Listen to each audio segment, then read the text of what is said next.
Hello, hello, hello. Welcome to Royal Sussex Live. Welcome, one and all. Thank you so much for being here. Busy day today, right? I mean, everybody and their mama was on today, so I decided to push it back a little bit further. And then, of course, my usual. Oh, wait a minute, I'm not ready yet. Hello, Fancy Fancy. Thank you so much for being here first. Hello to Mary H. and Judy Matasid, Therese Martin, and Carol Lunn, and Lydia Washington, Vivian G., Helen Marmon, and a host of friends and others.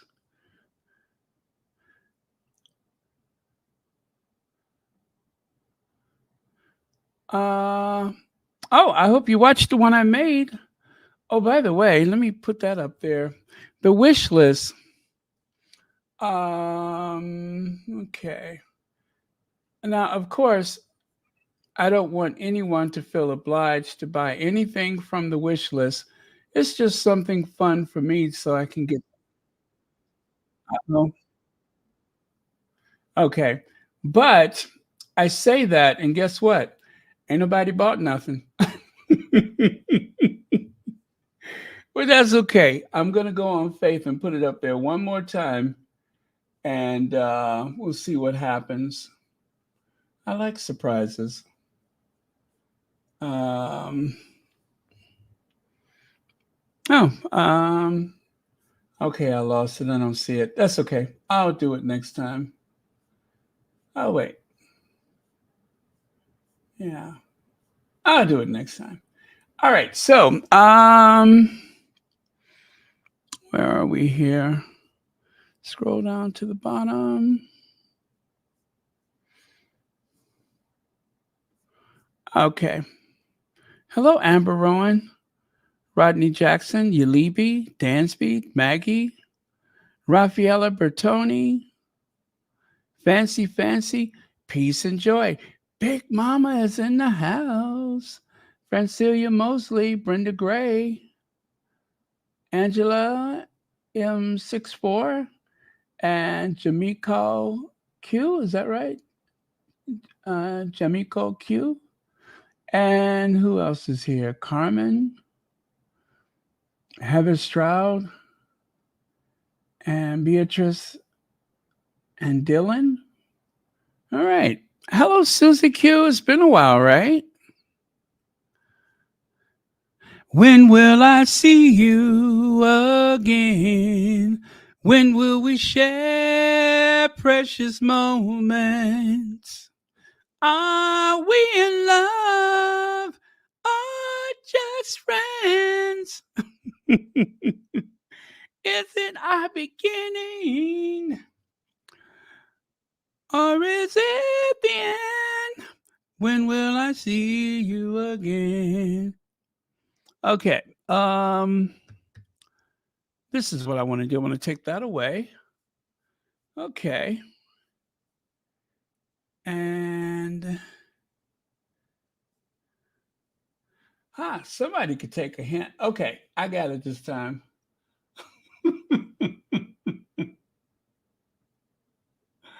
Okay, I'm going to pin message to the top of the chat. Okay, thank you very much. So now you can see the wish list is at the top of the chat.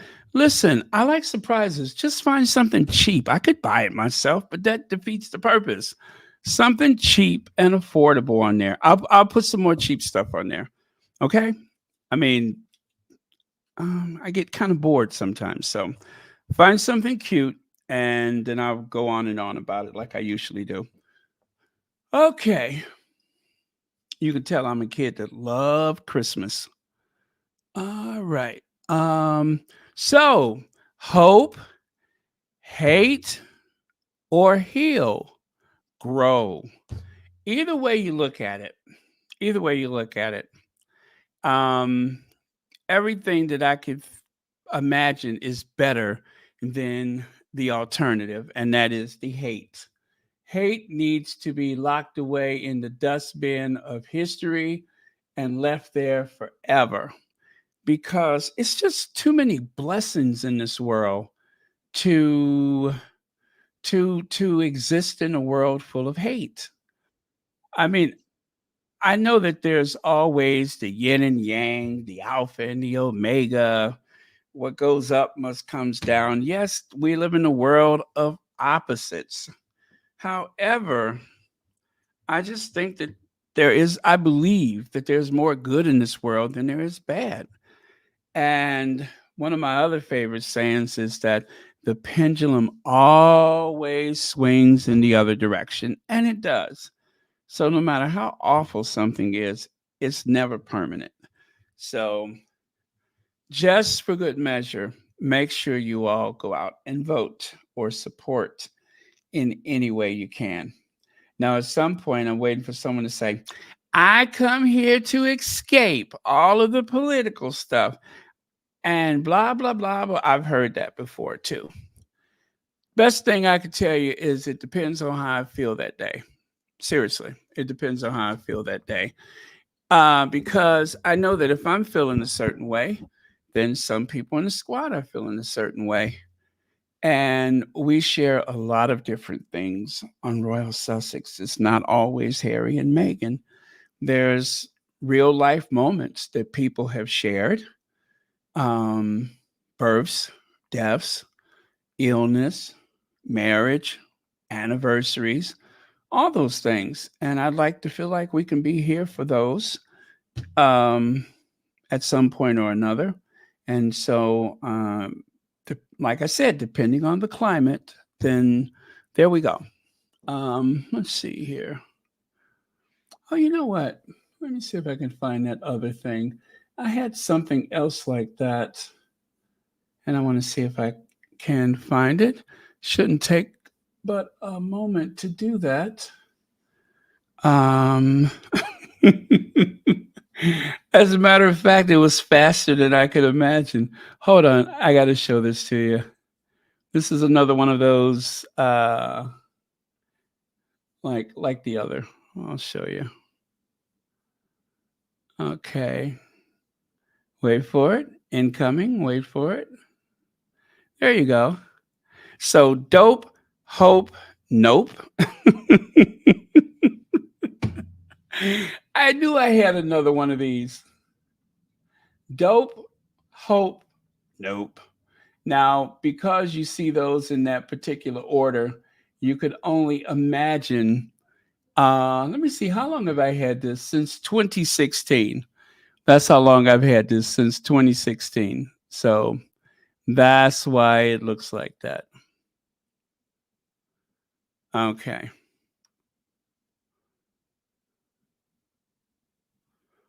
Still, I feel like I need to label this some kind of way so when I needed it, well, I'll know how to find it. I just found it this time, didn't I? Okay, so that is going to go away. There we go. We'll just stay with that one for now.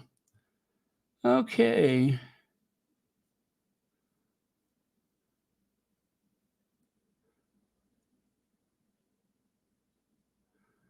Oh, what's that? Y'all can't help. But when I see Kamala Harris pick, I hear Black Lady Courtroom, Black Lady Courtroom.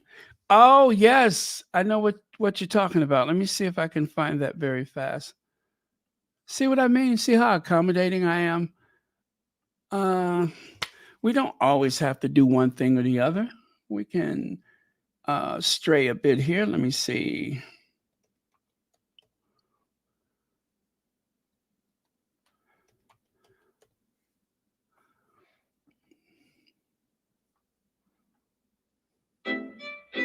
Okay. Yep, that's it. That's it.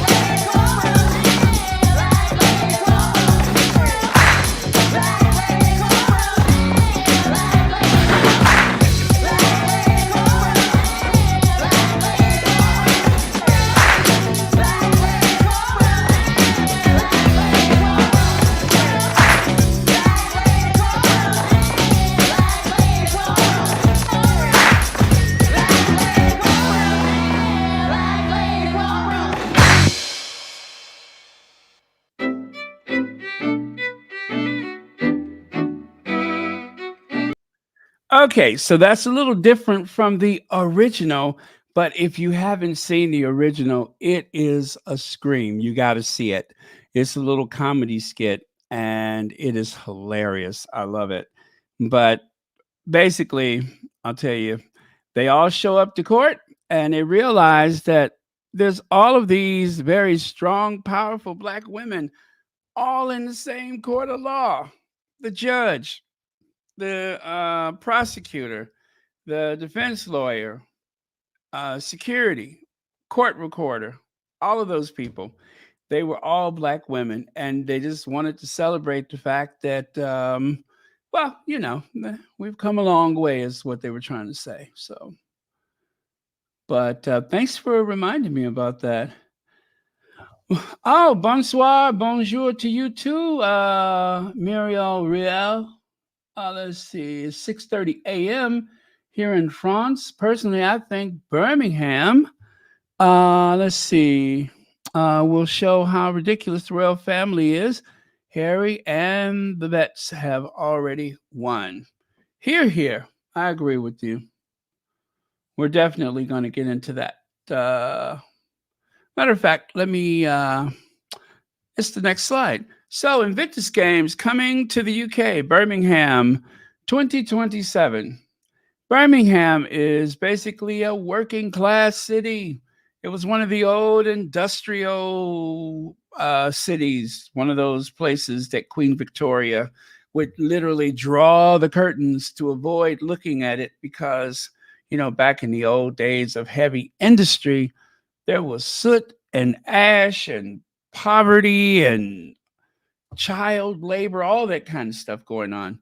But in these modern times, well, I went to Birmingham and I thought it was rather pleasant. Now, to be honest with you, the lady at the hotel, she was like, "Where are you from?" Uh-huh. Well, what brings you to Birmingham? She says, there's nothing here. And but I'm such a nerd that I was interested in seeing some of the old industrial Midlands and cities and all that kind of stuff. I'm like a big nerd for that type of infrastructure, looking for the old Victorian ironworks and that kind of thing. So that's what I get a kick out of. And I'm always looking for that when I go to a big industrial city. And yeah, it wasn't as interesting as Manchester or Liverpool, but you know, I got by. Got a really inexpensive hotel, had a bathtub and everything. Usually they just have a shower, and yeah, so it was okay. It was comfortable. Uh, let's see, Invictus Games coming to the UK. So Prince Harry's Invictus Games are returning to the United Kingdom for the first time in 10 years. In 10 years, 10 whole years. And, well, what do I think about it? You know, I try to be as positive as possible, you know that. And with so much, like, I guess, sadness and so much hurt in this world, I just really want this to be a space where we can express ourselves, but we don't go so deep into the mire. So I'm just going to say how I feel about it. I'm optimistic. I think it's going to be a good thing because what is it, 2027? It's 2024 now, right? That gives them, what is that, 3 years? 3 years to work some things out. And hopefully by then, everybody will be in a better place or relationships will have strengthened by then. Now, there is a school of thought that when you have been abused, you got to cut those ties, right? And go on with your life. However, Meghan hasn't pushed Harry to distance himself from his family, even though she doesn't have a relationship with her father. But anybody in the world can understand why Harry has distanced himself from his father.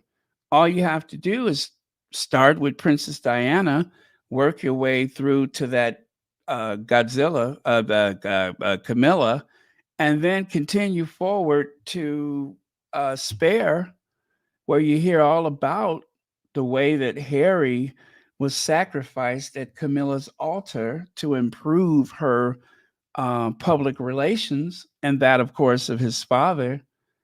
And it's very understandable. Now, there, of course, are royalists and plain haters, and the MAGA mamas and the Brexit. One of these days, I'm going to slip and say that B word. The Brexit people. Well, you all know who I'm referring to. There are those people that will never understand, who don't care to understand, who don't want to know the truth. But Tyler Perry said that he recognized the abuse that Meghan was going through because he watched his mother be abused by his father, right? He recognizes what abuse looks like. And then there's some people that are very critical of Tyler Perry because of the types of movies that he makes, where you always have this Black woman trying to overcome her circumstances. Well, he witnessed his mother being strong and trying to overcome her circumstances in spite of everything else that was going on. And maybe that's something that Harry and Tyler have in common, is that they've seen the way their mothers may have been mistreated by society, by their husbands, or whatever the case may be. And part of their life's work is to make life better for the women in their lives, and to do what they can to make life better for all women. And in particular, as we know, Black women get the least amount of respect, the least amount of support. And for that reason, um, Harry's life has gone in a certain direction.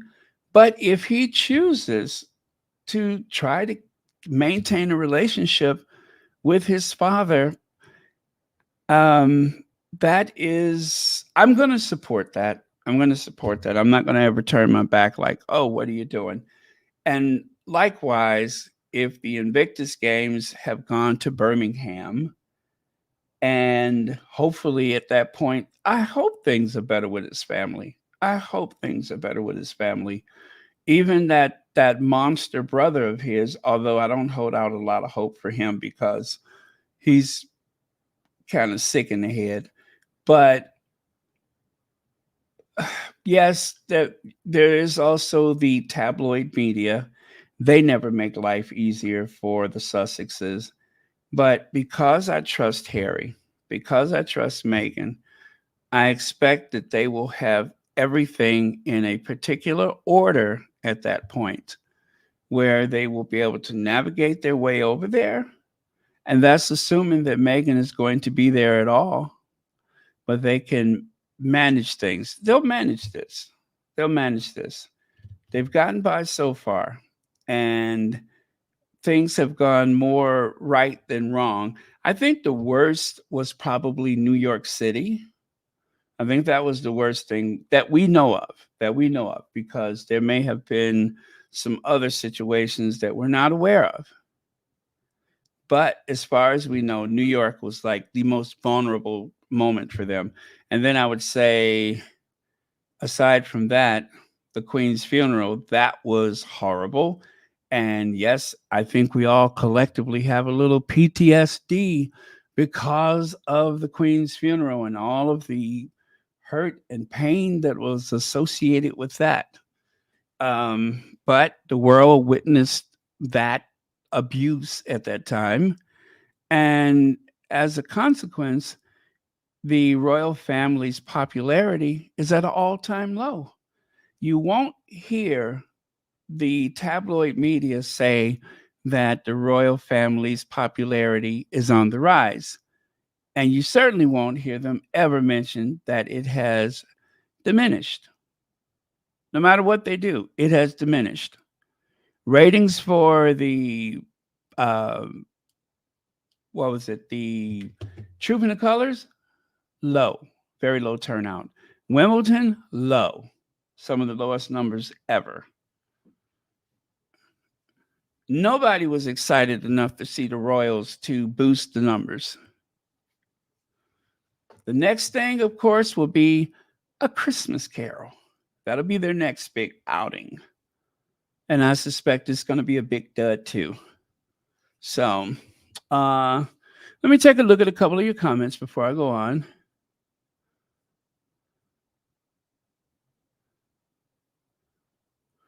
Okay. I know, Susie Q. I know.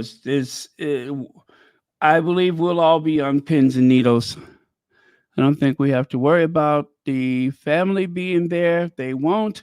They are being controlled by the rags and the royal rota, the fly, the wasp, and the bee. They are already looking like uh, the those things. The I guess I could say it. Jackass, jackasses. There you go. Let me see here.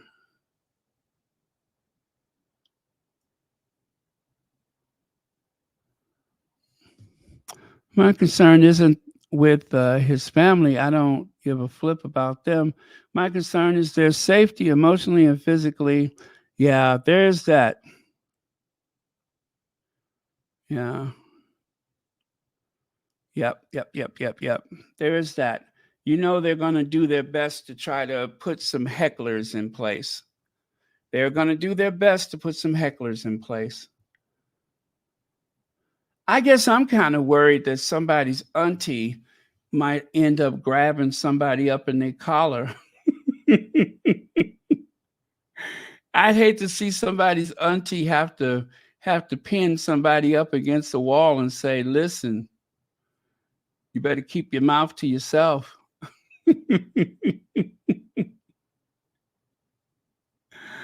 I think the foundation has already been in talks with probably an international security organization. I'm praying that it won't be a problem for Invictus games. Plus, all those veterans will be there.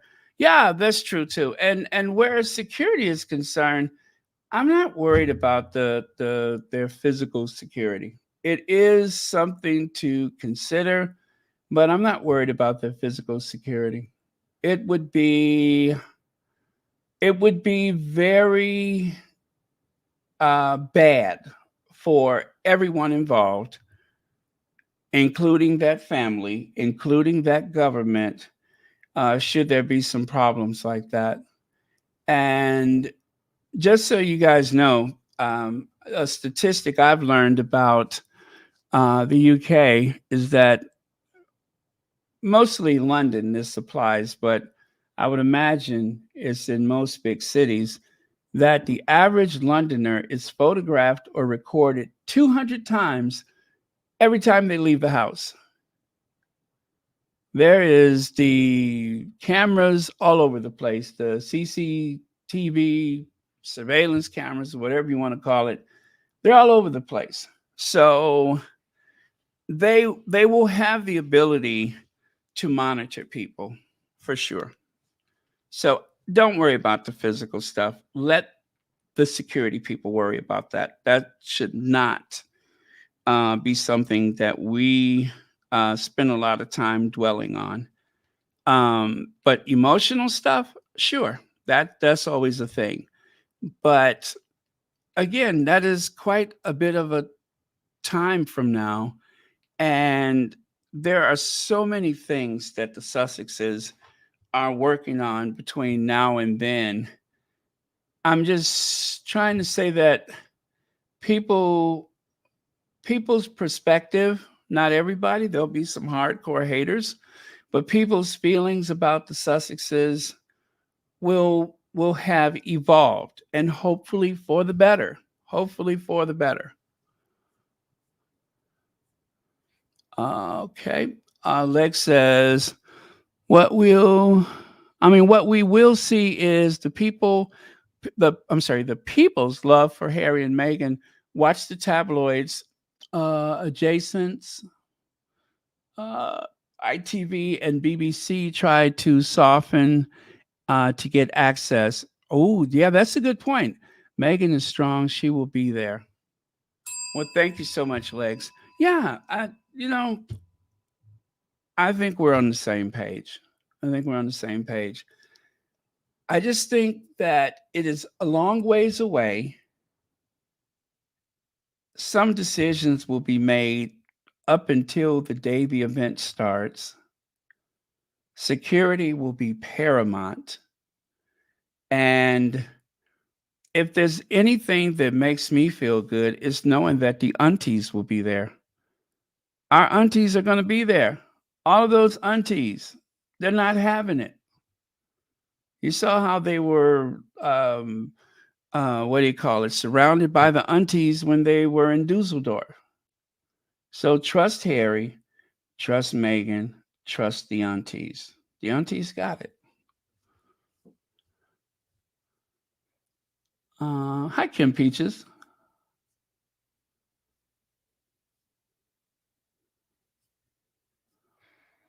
Let me see. That doesn't matter after the fact. I'm not sure what that reference is. Let me see. I don't like it one bit. I am happy for the UK military vets. They need this. Our faves are still royals, and that family needs a win. I don't like it, but we'll support Meghan no matter what. Well, I'm glad to hear that.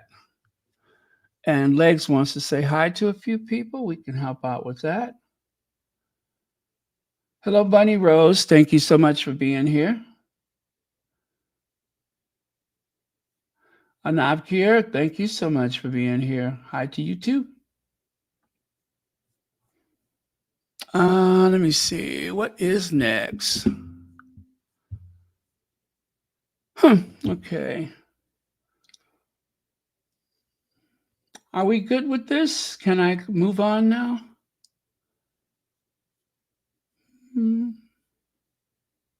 Anybody else? I'll give it a minute.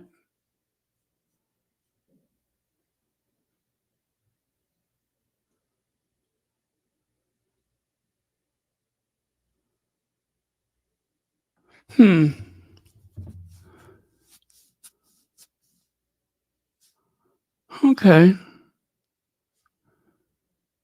Yeah, that's 3 years. That's I mean, that's a long time. We have quite a bit of time before the games begin.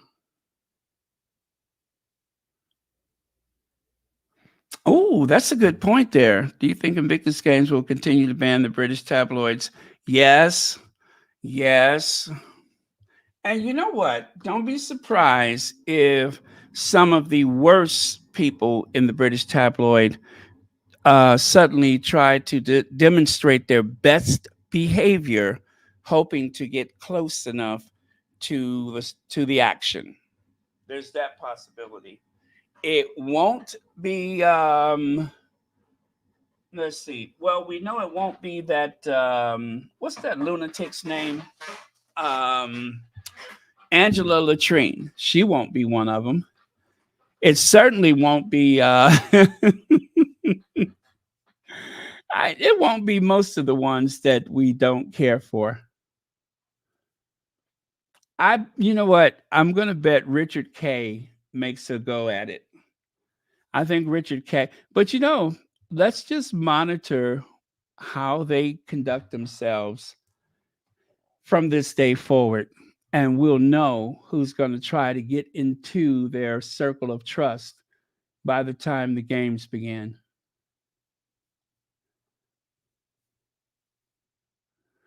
What if Angela Levin tries to gate crash? What if she gets into a disguise? I am a Sussex squat. I'm a squatty. I am a I was What if she tries to gate crash or something like that? Even worse, what if she tries to go as one of the aunties?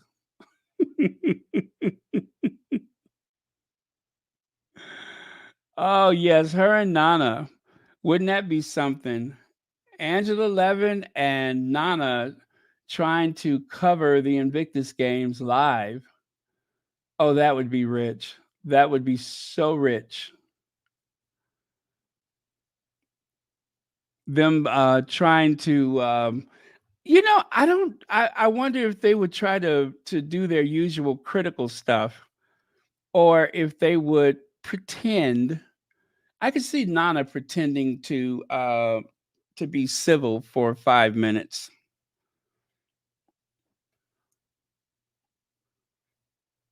But we've never seen her in direct sunlight wearing those party hats, those wigs. So that would be interesting. They look different outside of a studio.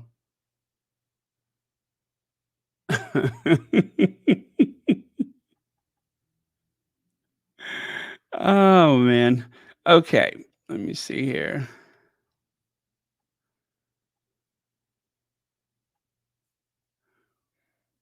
Uh what am I looking for here? Wait, I almost got it. Oh man, what did I do with that?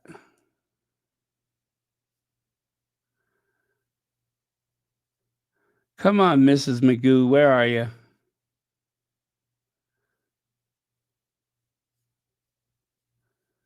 Ah, that's almost the one I wanted. Okay, we'll try this one.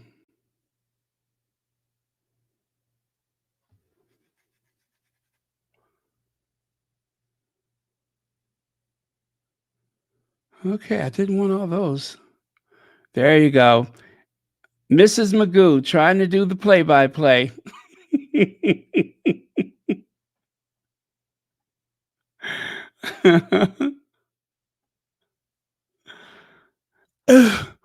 Uh, well, it seems like the Sussexes have gotten themselves into a spot of bother. Oh, oh, as if.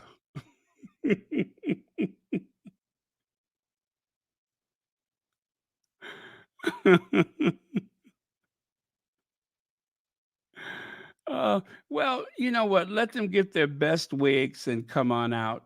Find their best wigs and come on down. Ugh.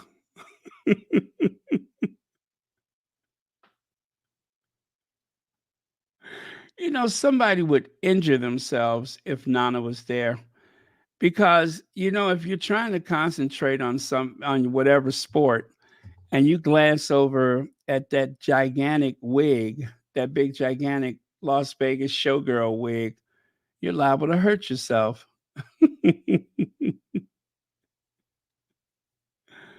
Wow. Oh, Reba Henderson. We have a birthday in the house. Reba Henderson needs a dance out. Well, thank you so much for the super chat.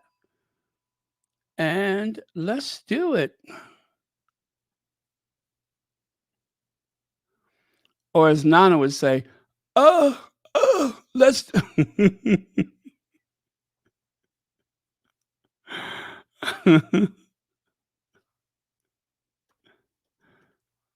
Oh, there we go.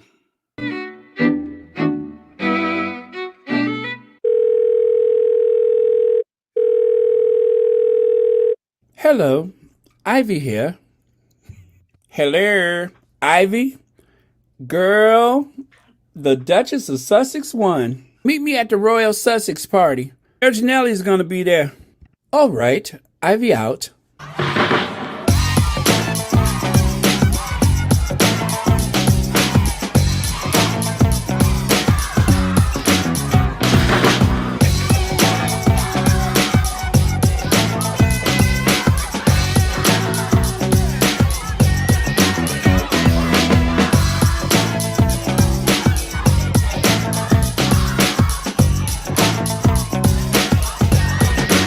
You know what? I have not come down from my high yet.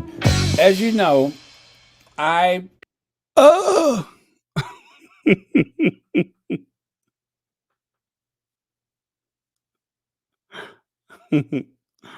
What language is that? Oh. All right. Um, moving on. You know, they really got to do something about this. These horses are continuing to attack people. Um, this poor lady, she didn't grab the reins, she didn't touch the horse, she just stood there, and the horse was having none of it. The horse just reached over and bit her arm and just kind of slung her about. And then she kind of runs away. She let out the worst scream. Oh, it was awful. And then she just kind of collapsed to the ground from the pain she was in. That is awful. Who is trained? I think these horses are being trained to attack people. This is the worst thing that happened since somebody or since one of those horses knocked the Princess Royale to the ground, had her Newports flying all over the place. They found Newports all up in the tree, over in the flower bed. There was a single carton floating around in one of the fountains. They got to stop these things. Somebody, somebody who's very close to the horses, arguably share about 90% of their DNA. Someone very close to those horses are seemingly training them to attack. So something is not right. War horses and tourists not a good mix. Well, now I try not to use that type of language when I speak about Her Majesty Godzilla, the Queen Consort. But if you want to call her a war horse, then okay. But I didn't say it.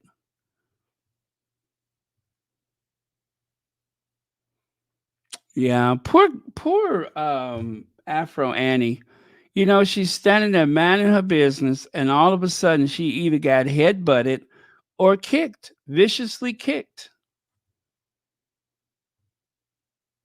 Her hair pick fell out of her hair. Her Newports flew all over the place.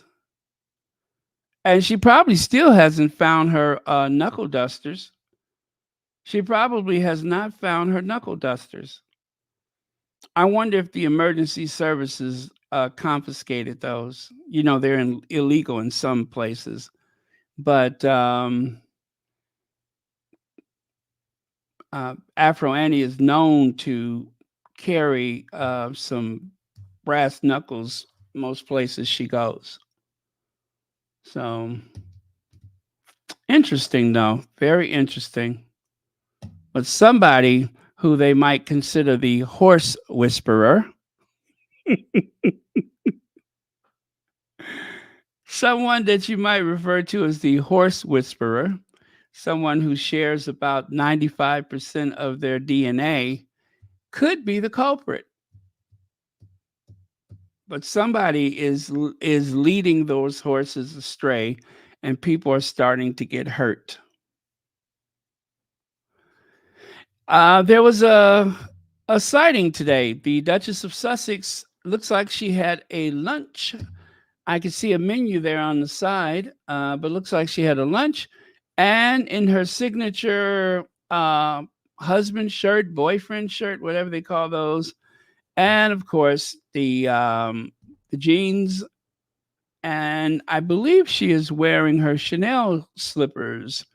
But and then of course I noticed that shirt dress the other person is wearing there looks very similar to the shirt dress that the Duchess wore on the Oceania tour. So very good look for our Duchess. And of course, I do have the information about the clothing. I will share that with you very soon. There we go. Um, from what Meghan wore, you can see she's wearing the Ariel Gordon necklace pendant, the Cartier, I think that's the bracelet, and of course the Cartier tank watch. which our Duchess inherited from, well, was gifted by Harry, which it belonged to Princess Diana. And of course, the Cartier bracelet that you see there. Oh, wait, that's a necklace up there at the top. And then the bracelet. Uh, and of course, the Lorraine Schwartz bracelet.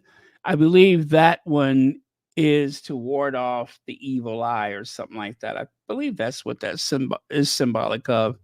And some Ray Bans, and I believe that the only other person I know who sports those are the president of the United States, Joe Biden. They both love their Ray Bans. Okay, and then the is it Anine Bing shirt? The La Line jeans, and yes, I was right. Chanel slippers. You know, Coco Chanel designed those with the black toe so that it wouldn't, so your foot wouldn't look so long. That black tip is to make your feet look a little smaller and more dainty. And the signature Dior bag, which they have referred to as the Diana bag because Princess Diana had one. YM Joy says, I'm going to need them to check for weapons under Nana's wig. Camilla Saddle, well, pulls pork sandwiches. And who else there? Well, let's see if he's still on this side. Okay, so the pulled pork sandwiches, check. Camilla Saddle, check. And Nana's wig, check. You could hide a whole village under Nana's wig. You could hide like a whole army under her wig. Yeah, you'll be amazed at how much space there is. It's kind of like the TARDIS. There's more room on the inside than what it appears to have on the outside. So, yep, I believe that the CIA is actually trying to speak with that wig maker. So, but boy, I tell you, if that was not, what if we found that that was not a wig?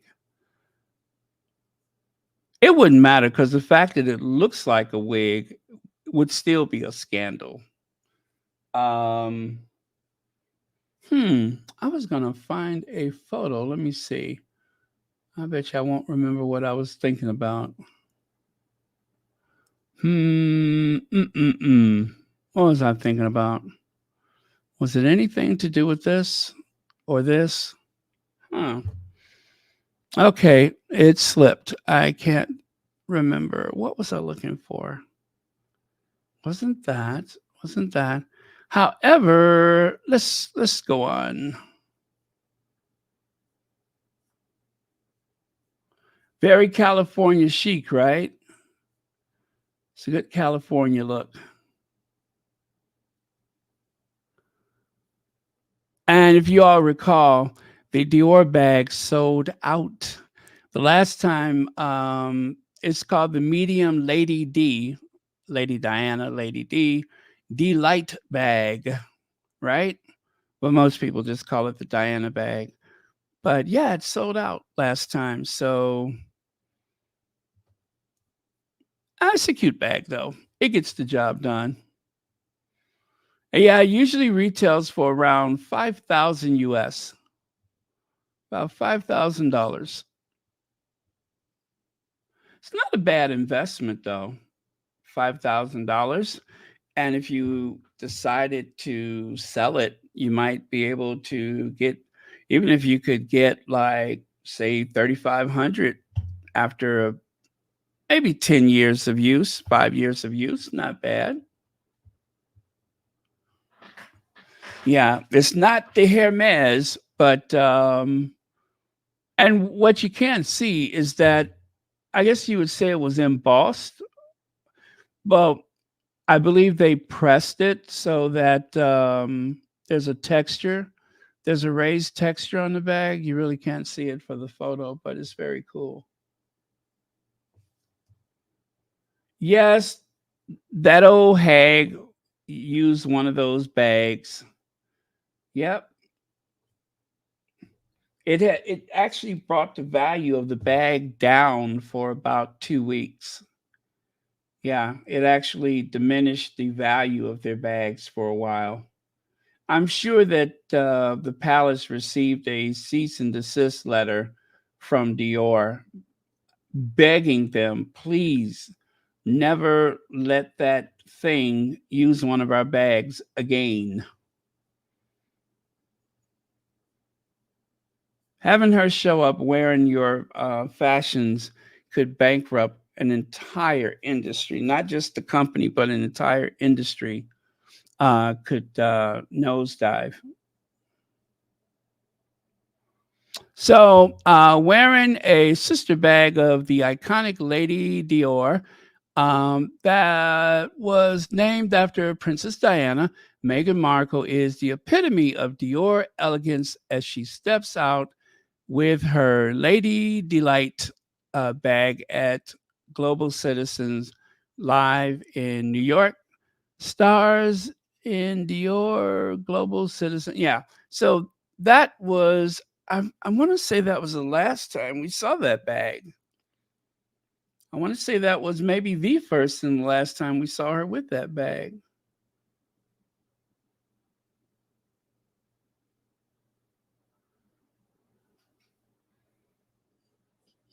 Okay.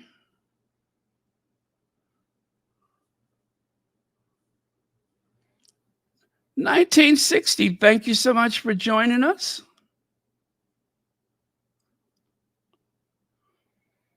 Okay. Let me try to do this. Let's try this.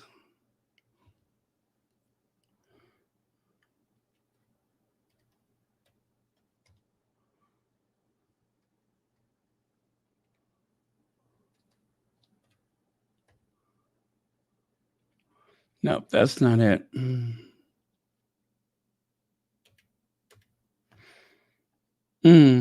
Oh, maybe I did that wrong. Let me try this again. Nope.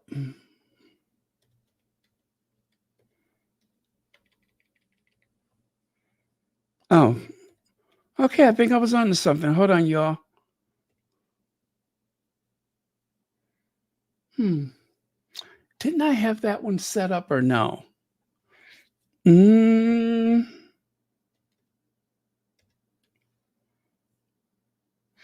yep.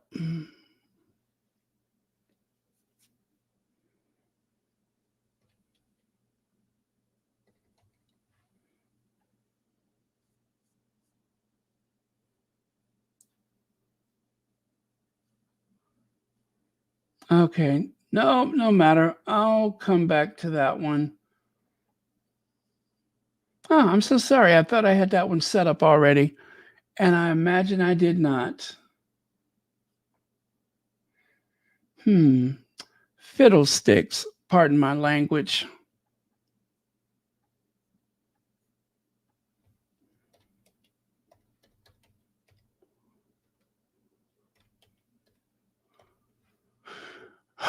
Nope, I did not. I did not. Let me see. Hmm.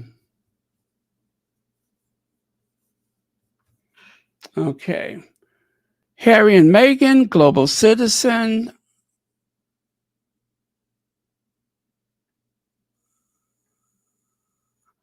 Harry and Meghan, global citizen, New York.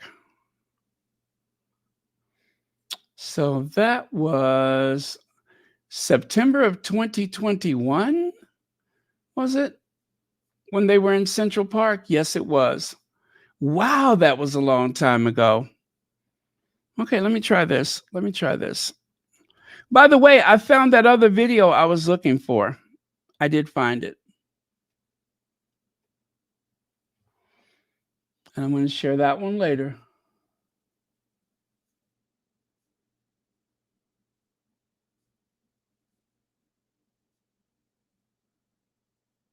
Huh, no bueno. No bueno. Okay, that doesn't help.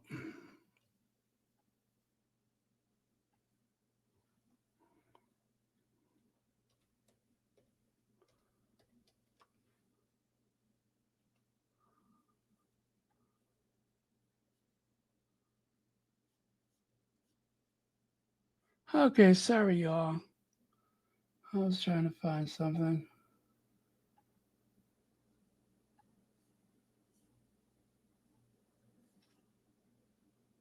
Okay, let's continue then.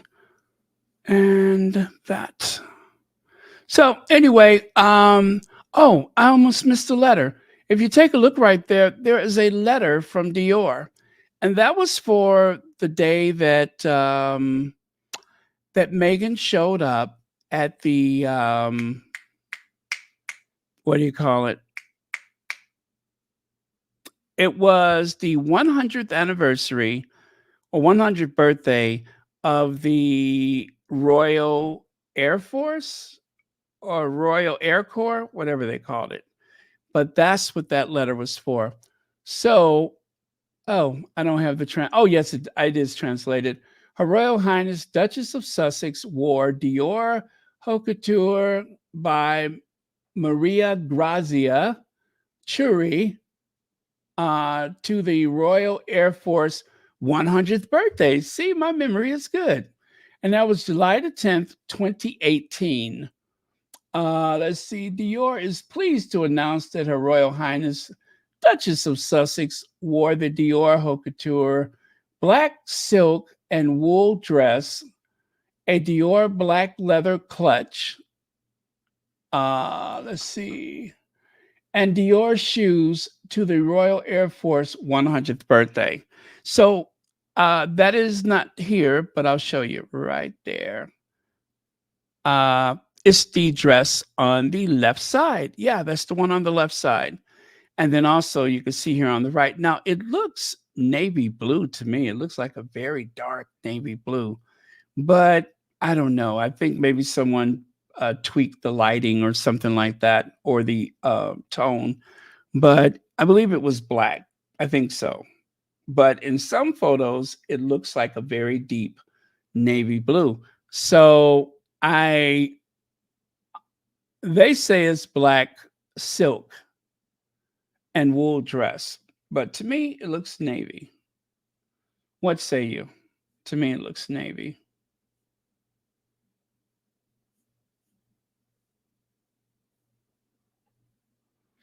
And then, of course, Meghan is not the only one to wear Dior in the family. How about tailoring fit for royalty? Dior is honored to have dressed Prince Harry, Duke of Sussex, for the coronation of King Charles III in a custom design by Kim Jones, seen arriving at Westminster Abbey. Gain an insight into the savoir faire of his three-piece suit. Next. Okay, French fashion house announced it had designed the suit shortly after the end of the coronation ceremony. Okay, so that's when they mentioned it. Looks navy blue, right? More navy blues. Yeah, it looks navy blue. Maybe the person who did the email didn't know, because I couldn't imagine she would have wore black at that time of day. I couldn't imagine she would have worn black, especially for that occasion. Navy blue seemed like it would be more appropriate. So there is very dapper, very handsome Prince Harry, tailoring fit for royalty. Dior is honored. Yep, same thing there. And then take a look on the right side. They were still so excited about it that here on the right, sample the savoir faire behind the suit worn by Prince Henri, Harry, Duke of Sussex, to the coronation of King Charles III, and the Attilias, the wool and mohair tailcoat vest and trousers, custom designed by Kim Jones, were constructed with traditional hand tailoring techniques. My. And you know what? It works. It works. Harry was quite the sight wearing that suit. There's nothing like a suit that really fits you properly. That's a good question. Did Dior provide the coat hanger? I am going to assume that the coat hanger was complimentary. Yeah. So let's just say yes to that. And there, oh, now you can see it. Look at the texture of the bag there. See it? Christian Dior, Paris. Can you see that clearly? Now, see, that's one of those things where you just keep rubbing your fingers across it just to feel the texture. That is beautiful, right? Look at the workmanship. And of course, the little charms that hang off of there or medallions spells out Dior. That is very, very classy. And proudly worn by the Princess of Wales, who really put that bag on the map. It was just this little couture house of Dior bag. And of course, Princess Diana made it into something highly desirable. Maintaining this road down Dior, there you go. Harry with the famous Dior shirt. And I love the way Harry just casually adjusts his necktie, whilst at the same time the wind pulled back his jacket, so no chance of obstruction. You have the necktie to the left, the jacket to the right, and it exposed the symbol of Dior, the bee, the bumblebee, the bee. It you can see where they embroider that down lower, which I think is really cool to put it down low like that. You know, I think that's really cool.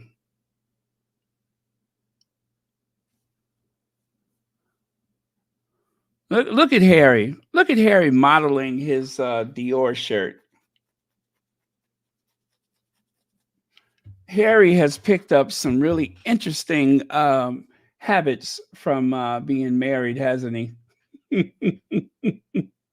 He has really picked up some very interesting habits, and I am here for it. I would love to see Harry do a GQ article. I would love that. That would be so cool.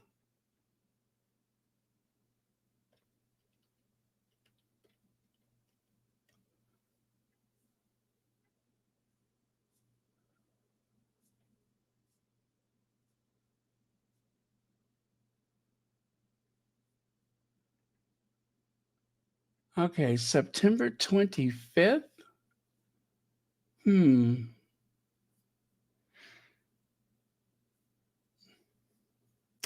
Let me try that one more time. Let me try it one more time. I think I've found a way to find it. I'm having a little labeling issue right here, right now. Let me see.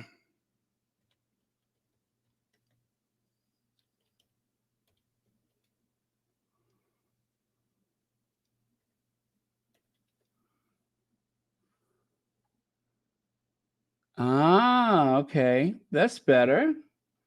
That's better. Still ain't what I'm looking for, but close to that time. Can't see where the lit.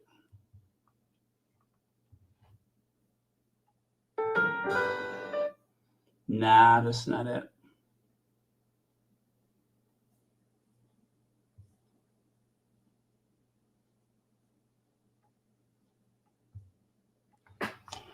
Okay, let me try this one.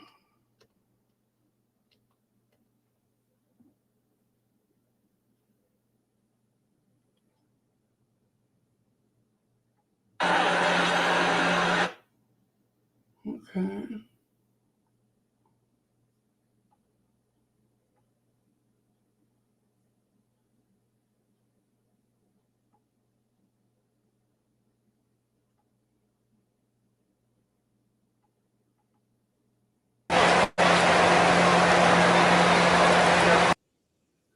Okay, that is not it. That's actually is what I'm looking for, but not that version. And it sounds awful. So I'm gonna try to look someplace else. But in the meantime, take a look there. Oh wait, there and there. Another little close up. And notice that Harry is wearing his wedding band. I mean, of course he is. He always does. So that's no surprise.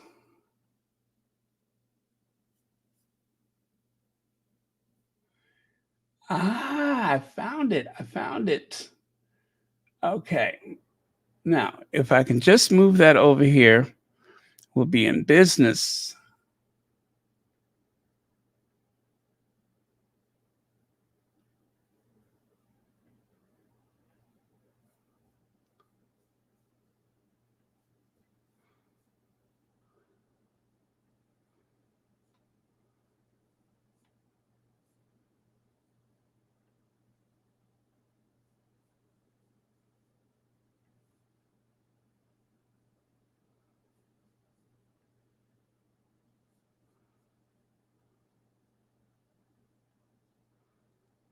September 25th, 2021.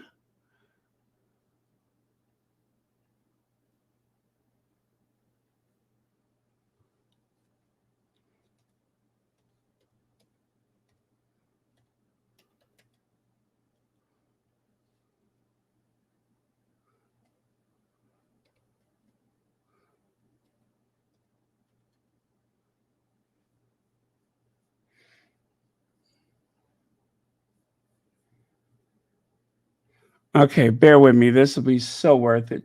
Bear with me.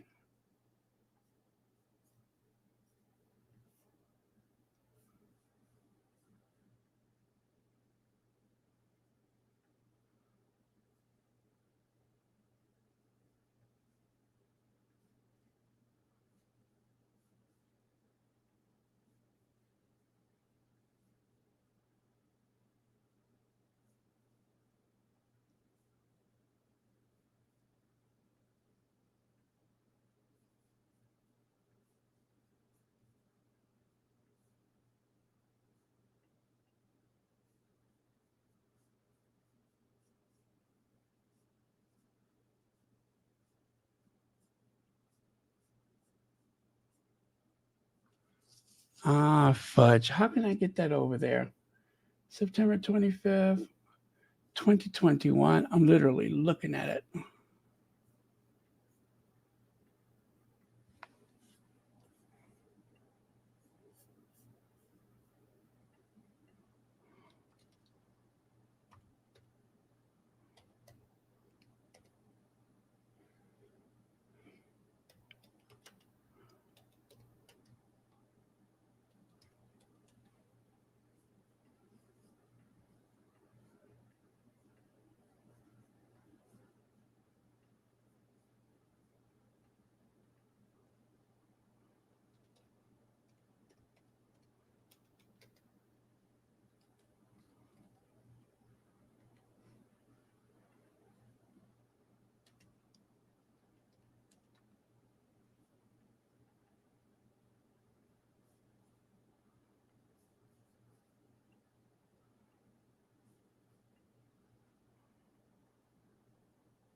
Okay. Well, I see it. I just can't seem to move it.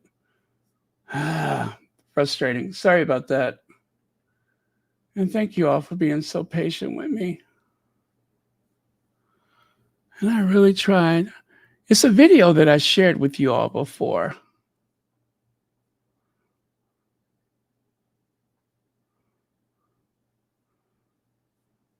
I really know how to empty out the room, don't I?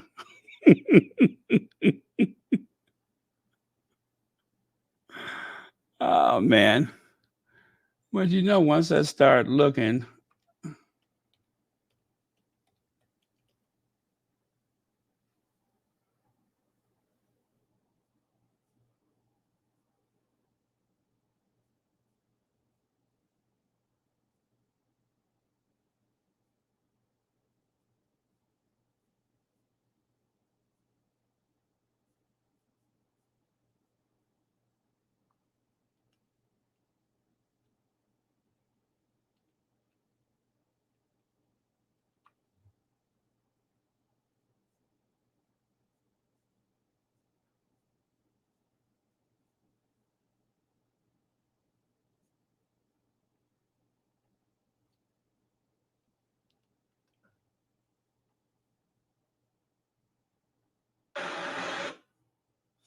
much. Okay. Let me try one more thing.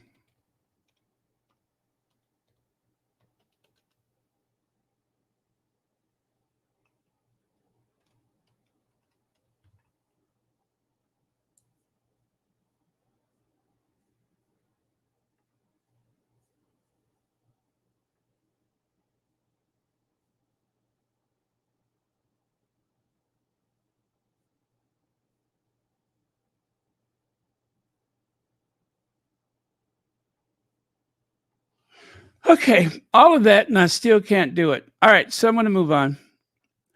Now, Kimberly Payne Williams Paisley.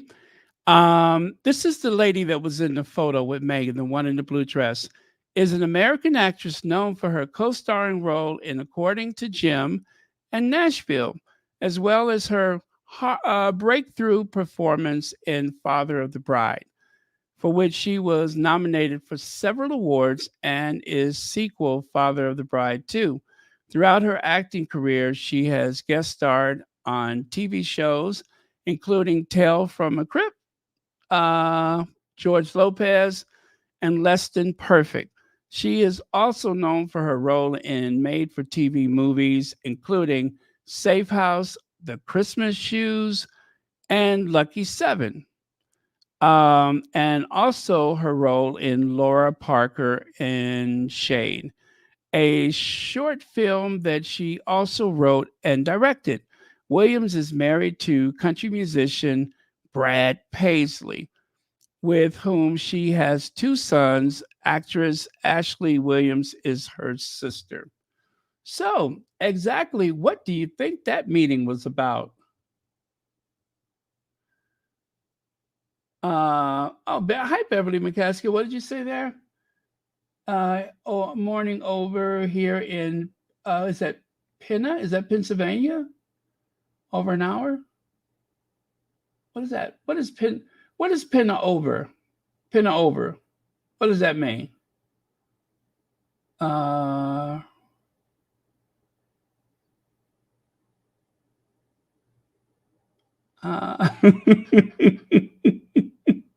I'm not sure what that means.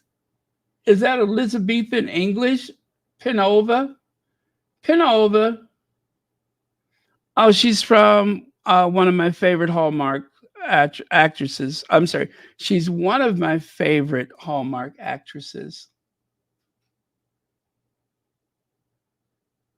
I didn't want to say that. I didn't want to say that, but,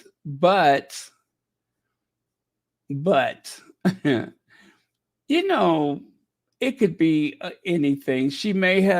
Maybe she's going to make an appearance on Megan's Lifetime show, or I'm sorry, lifestyle show. Maybe that's what it is. Maybe she's going to have an appearance on Megan's Lifetime show. Why do I keep saying Lifetime? Lifestyle show. Yeah, I'm sure that's what it is.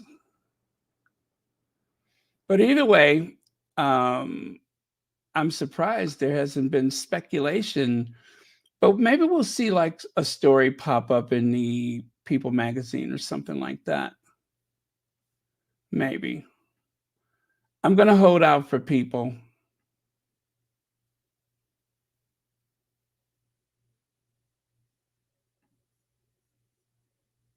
Yeah. Well, interesting anyway, right? Interesting seeing them, the two of them together. Speculation abound.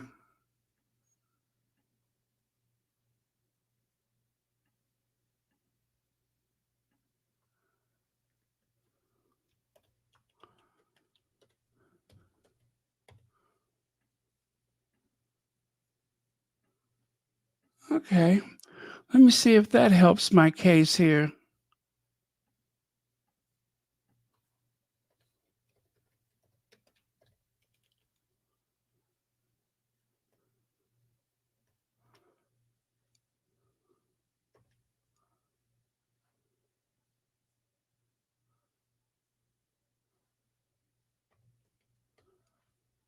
Not in the least. That did absolutely nothing.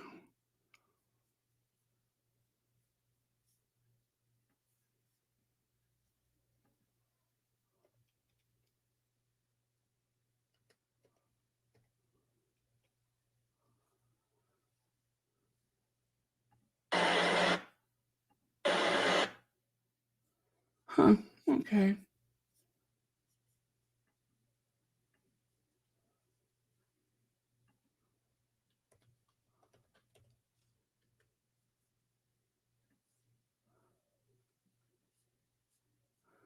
How come that does not work?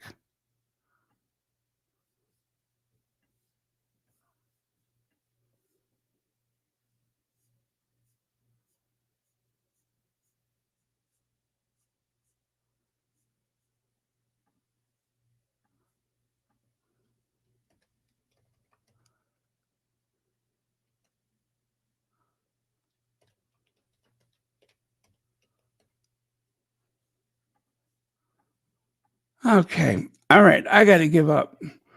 I have to give up. I'm still not able to do what I'm trying to do here. I'm so sorry. I don't know why that's not working.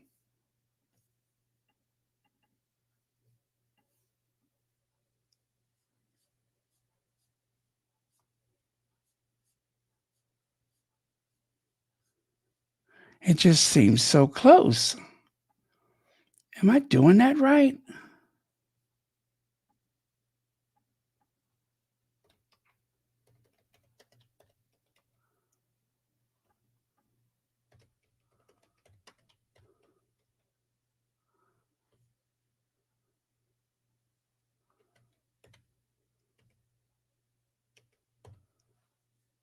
Oh, apparently not. See what I get for making fun of people?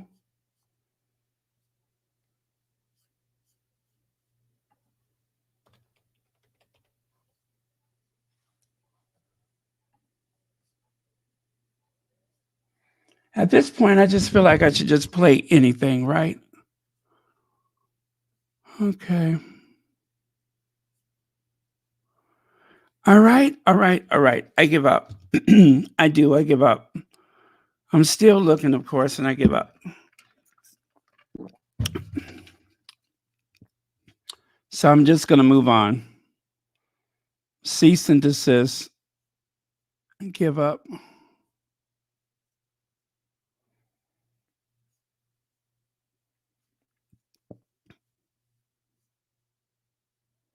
Yeah, I'm done. I'm over it. I'm so over it. Okay. What was I doing here? So, is it Birmingham? Yes, it is. Oh, by the way, this right here, Richard Eden is messing around again, right? He is going by this. This is the lady that did the interview for Harry and Meghan for their engagement.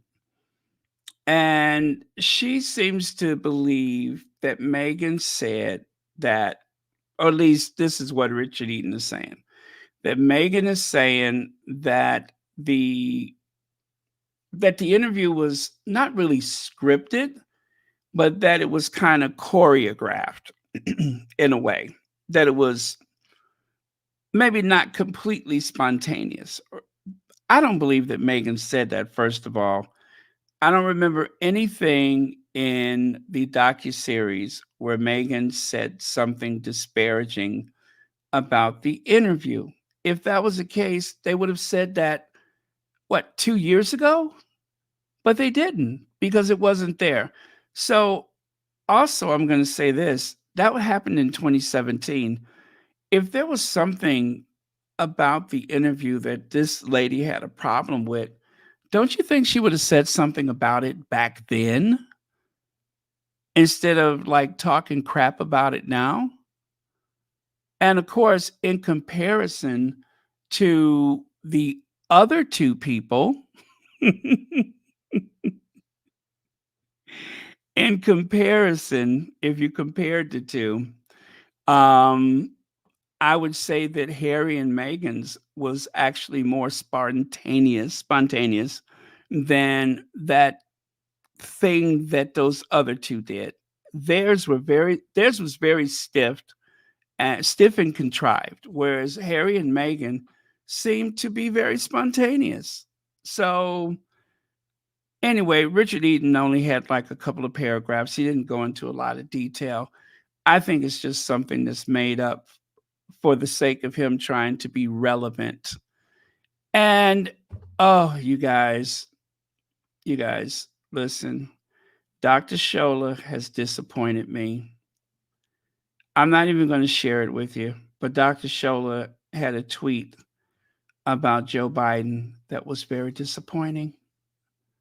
I would even say hurtful. And Owen Jones, equally awful.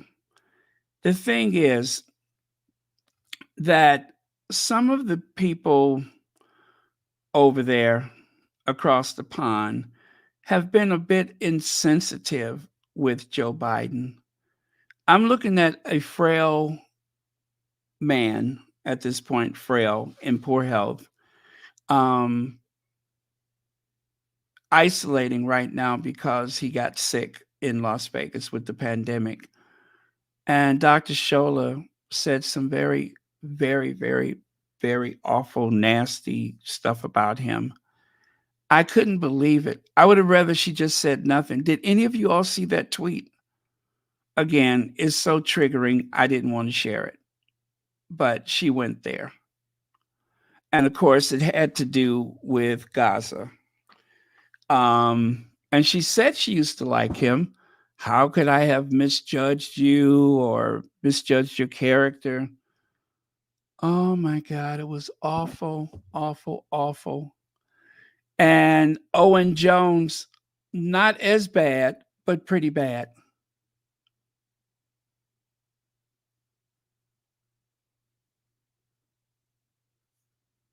Um,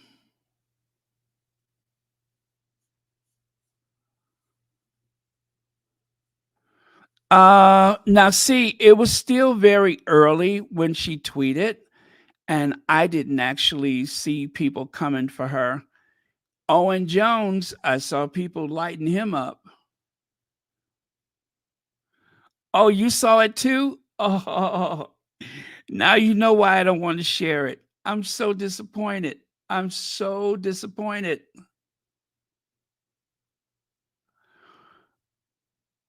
I hear you, Legs. I hear you. I was just like, Dr. Shola, we don't, I mean, the only thing that I saw at that point, I didn't see like the worst of it. I saw some of the early comments. I think there was like only 8 of them at the time. And they were just like, stay out of it, leave it alone, man your business. And there was quite a bit of anger there. But this is what I want to say about Joe Biden, where that's concerned, is that I almost feel like, okay, not about Joe Biden so much, but this is why there was some division between American squatties and some people in the UK and in different places, either from Africa or in Africa.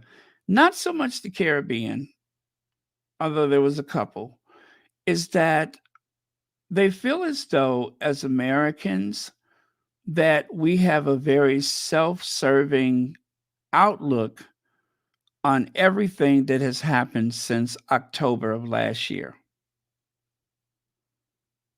And as things go, it does sound very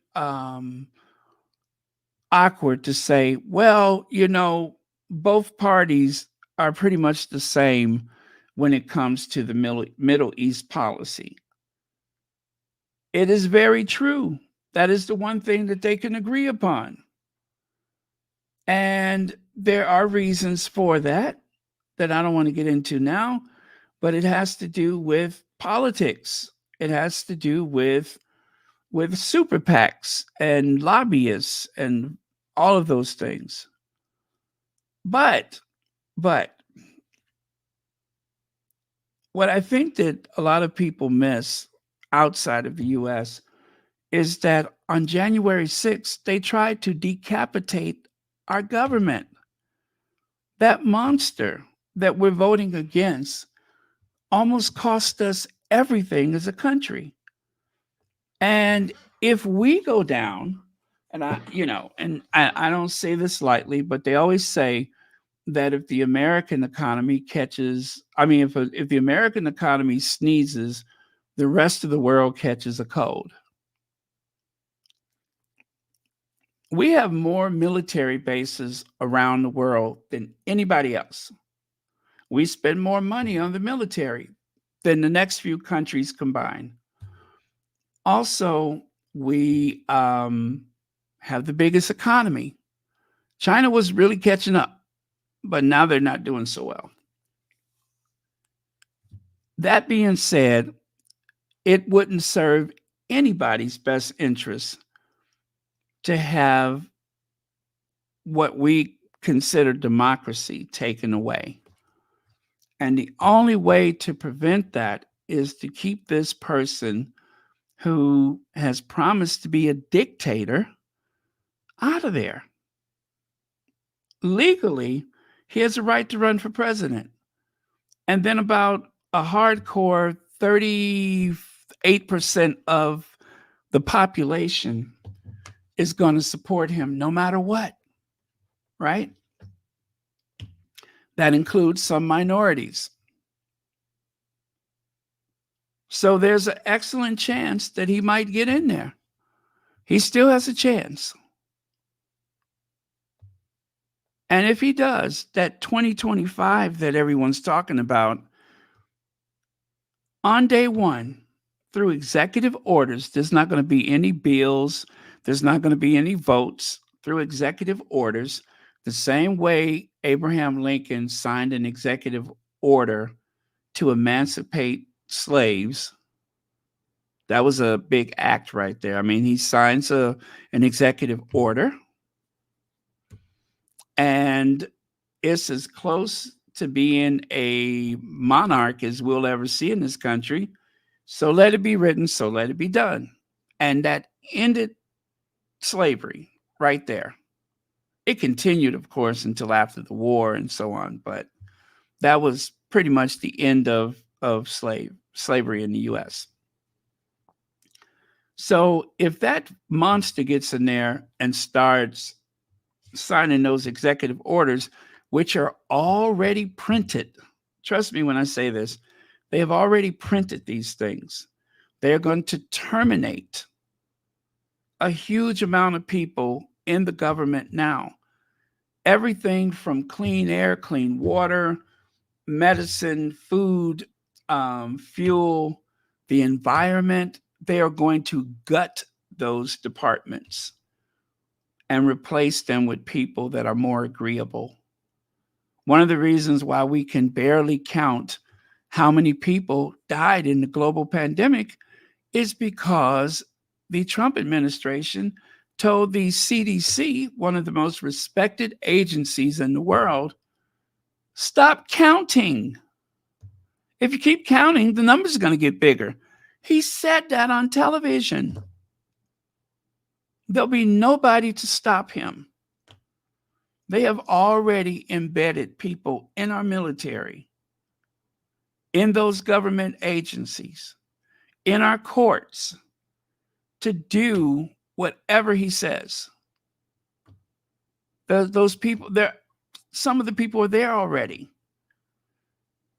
So when Dr. Shola says what she's saying, I'm just like, that old man, that cognitive malfunctioning old man is the only thing that kept us away from anarchy, from martial law. And I am very sorry about everything happening in Gaza, something which, in all fairness, I have been preaching about for years. And people used to look at me like I was a talking dog. Like, oh, that sounds like a conspiracy. That can't be true. I say they're doing it. They've been doing it since the 1940s. I've been talking about this for years, and people were not paying me attention. I wasn't the only one. A lot of people were. But most Americans only just learned about this. So when people say you don't know and you don't care, I do know and I do care. But I am never going to be so bothered that I'm going to just sit back and watch the only government I've ever known disintegrate into martial law, into a what is it, a theocracy? No, that's not right. A dictatorship, an authoritative whatever government. Can't sit back and watch that happen. So I get why Dr. Shola is upset, and Owen Jones, and a whole lot of other people, and quite a few other people in the Sussex squad. If you're wondering what was the big schism that caused so much apathy among some of the squaddies, that's what it was. And so the only person that saved us from our worst nightmare is a person who's been I can't even say the name that they have been calling Joe Biden, but it's ugly. It's awful. I cringe when I hear it. The only other word that bothers me as much is when I hear people use the N word. I hate it. I understand it, but I hate it. And that was something, and I guess, okay, the real problem was that the more that they assumed that the American squaddies did not care, the more they pushed, the more name calling that came out. And if you push someone, obviously they're going to push back. But once it would disintegrated into name calling, then it really got ugly. It really got ugly. But nothing will be made better if we were as angry with Joe Biden as some of them are. It would not be made better. It would only be made worse. So there were accusations flying back and forth from one side of the Sussex squad to the other and then back again. And still, there it is a very sensitive topic. And even though things have calmed down, that particular name that they call Joe Biden comes up again and again. And it seems as though some people take so much pleasure in saying it, knowing how triggering it is. So that's this is why I could barely do anything with those charities, because there was charities on both sides, and normally I would, of course, do everything I can. I did very little, but it's only because it was so triggering because of all of the friction that was going on back and forth. Was not good. It was not a good time. And a lot of hurt feelings. Some people just ain't gonna ever talk again. Maybe, I don't know. But yeah, Legs, thank you so much for your super chat.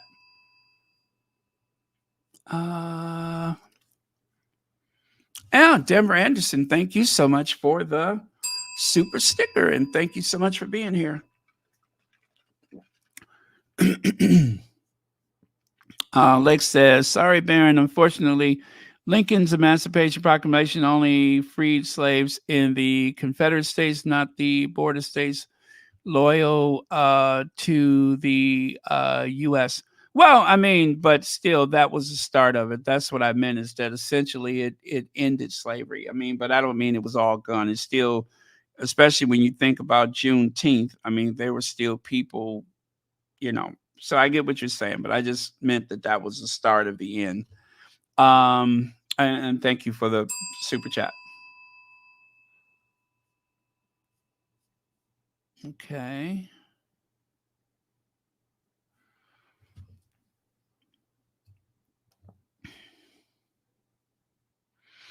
Well, I don't know that she would use that as a consideration because, there is the very special relationship.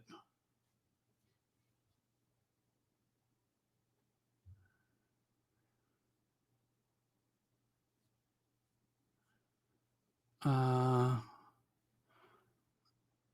yeah, thank you for that. Uh, Connie Bomber. Hey, Connie Bomber. Been going on for at least 6 months. Yeah, ever since if you mean about all of the friction and everything, since October, and then, yeah, for about 6 months. For about 6 months. It's been very painful. Very, very painful.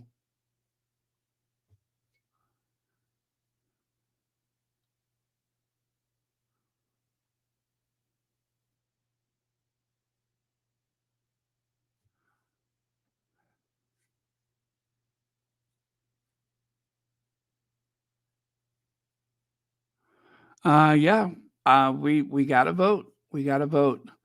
The thing is that there are people that are on social media that are trying to keep people home.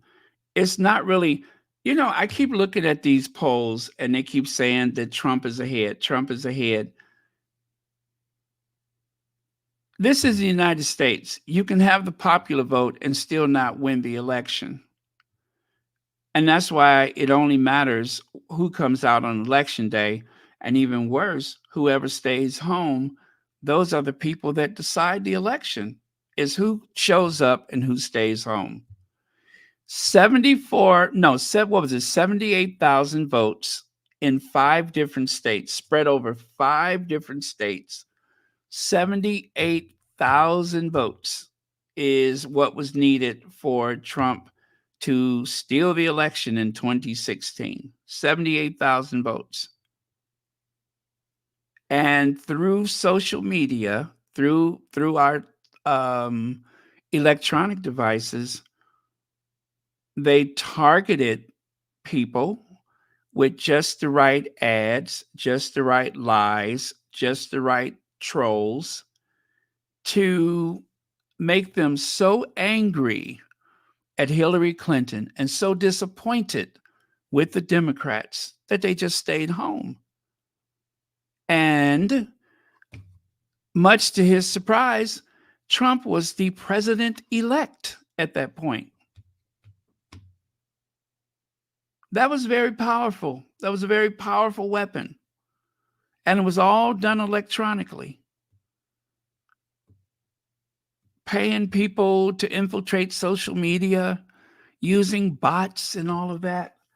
And so certain people in certain communities, because of their social media, just stayed home. And so states that should have been safely Democrat states,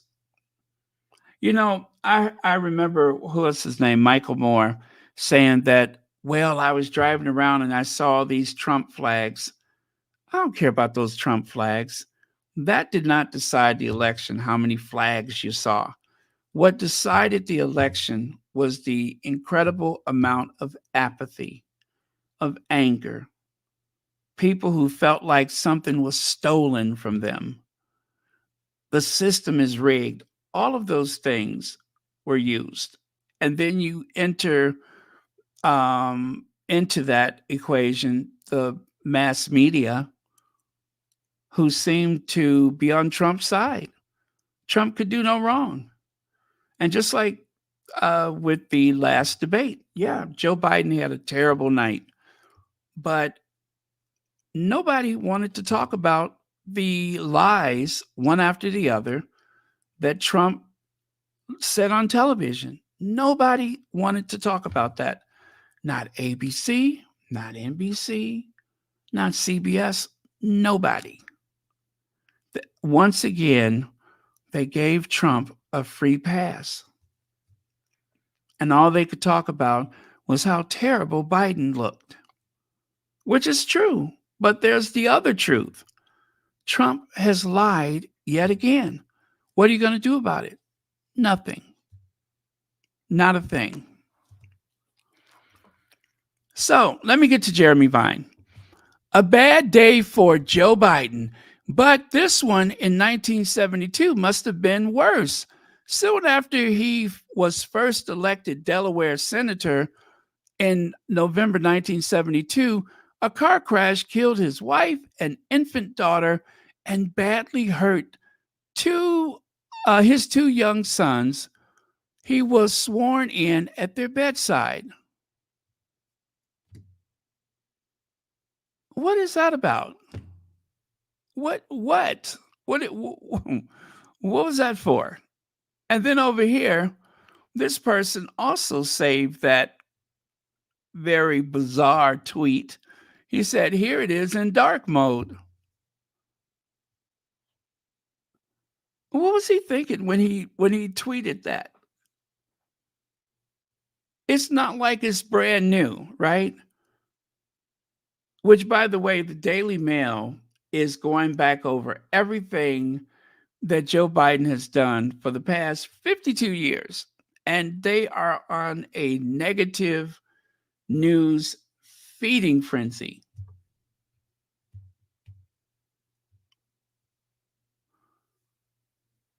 And so he deleted this tweet, obviously. But this was in 1972. Must have been worse. A bad day for Joe Biden, but this one in 1972 must have been worse. Joe Biden steps down or steps back and says he's not running for president. A bad day for Joe Biden, but this one in 1972 must have been worse. How do you even compare those two things?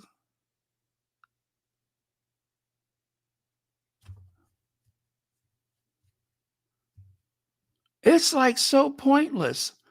Why are you even mentioning that? In the same sentence, this very out of context remark, or should I say it with the same subject, Joe Biden, actually very different subject. Well, you're talking about Joe Biden stepping back, stepping down, right? And somehow you figured out, but this one here in 1972 must have been worse. Not running for president again is one thing, but losing your daughter and your wife. Are you insane? So, this is how things have been on social media. And it's so strange that, okay,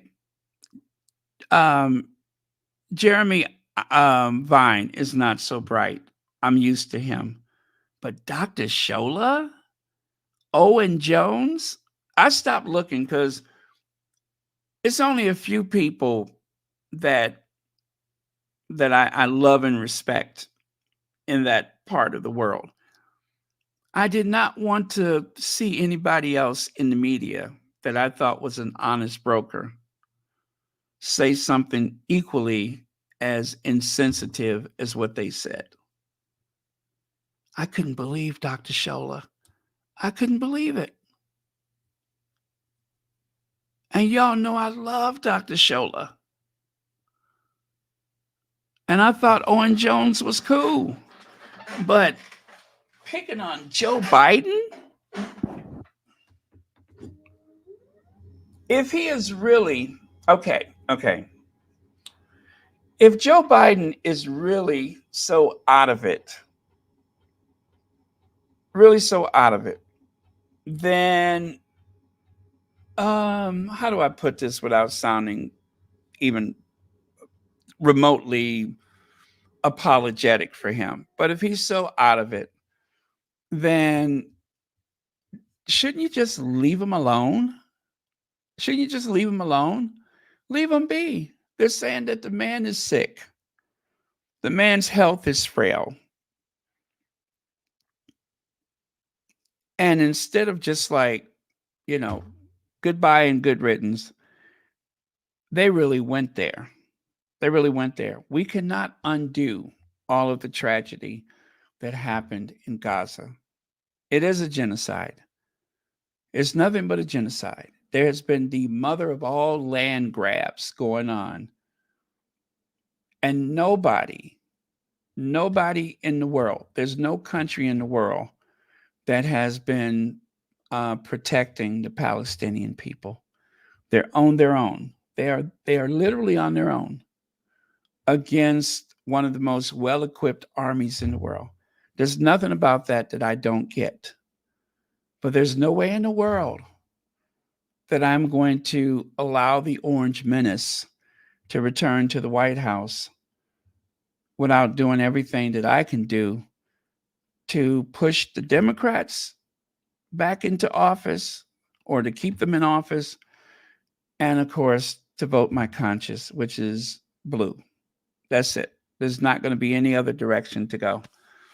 And again, I am speechless about some of the things that I've seen. And I've seen a lot of those things on my Twitter feed. I did not try to hide from it. I don't ignore it. And it's horrific.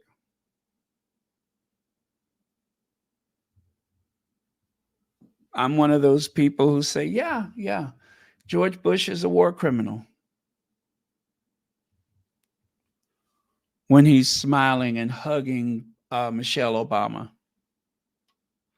It's hard to look at. Which, by the way, far more people, innocent people, died because of the United States invasion of Iraq than have died in Gaza. About 1 million Iraqis will never be seen or heard from again.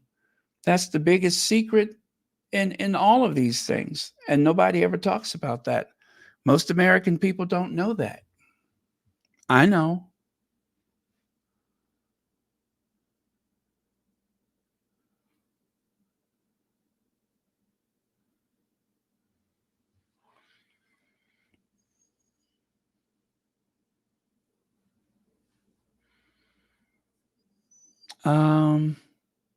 Yeah, that's true. That's true. South Africa has been didn't South Africa they did something with the World Court or something like that? I mean, I can't figure out what the words are right now, but I know what you mean. So yeah, they do have that. But in terms of an intervention to stop these things, there's nothing. Well, some of the neighboring states have done some stuff, but essentially they're cut off from the world and they're on their own. I mean, physically, they are alone against the giant.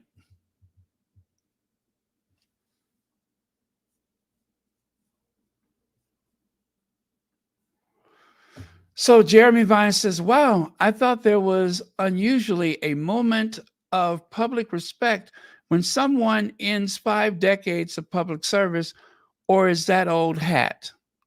So on the one hand, he says something incredibly stupid in the last tweet, but here, I guess he's supposed to be taking Donald Trump to task because Donald Trump says crooked Joe Biden was not fit to run for president and is certainly not fit to serve and never was, okay, blah, blah, blah, blah, blah, right?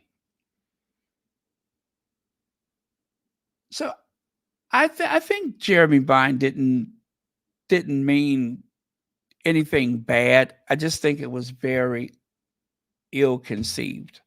His words were very awkward, tone deaf, right? I would say that it was very tone deaf. Okay, so this, oh, I can't see that. Did I share this yesterday or no? Let me see. Got to make that bigger so I can see it. Oh, that is from Queen B. Queen B. Kamala, thank you for choosing to lead in a time of great uncertainty. Believing in what can be unburdened by what has been. Oh, can't see that. Is that unburdened? Believing in what can be unburdened by what has been. Oh, okay. Yeah, it is unburdened. We stand with you, love B. Yeah, we stand with you, love B. Can you guys see that? I can't see that word for darn. So yeah, that was from Beyonce to Kamala Harris. I guess they were delivered somewhere. And of course, I love this photo right here. That's the red room of the White House.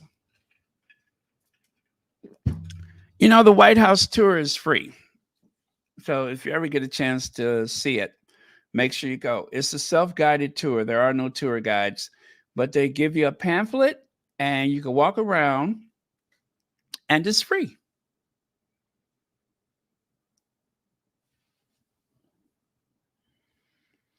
Now, I'm wondering if Kitty and Willie are in the what is it? The Maldives. Okay, the Maldives. Yeah. Chris Jackson, the photographer, seems to be on vacation. I'm wondering if Will and Kate are there.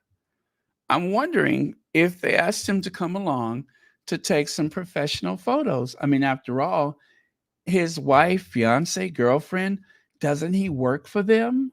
Right? So maybe they're all on vacation. Maybe.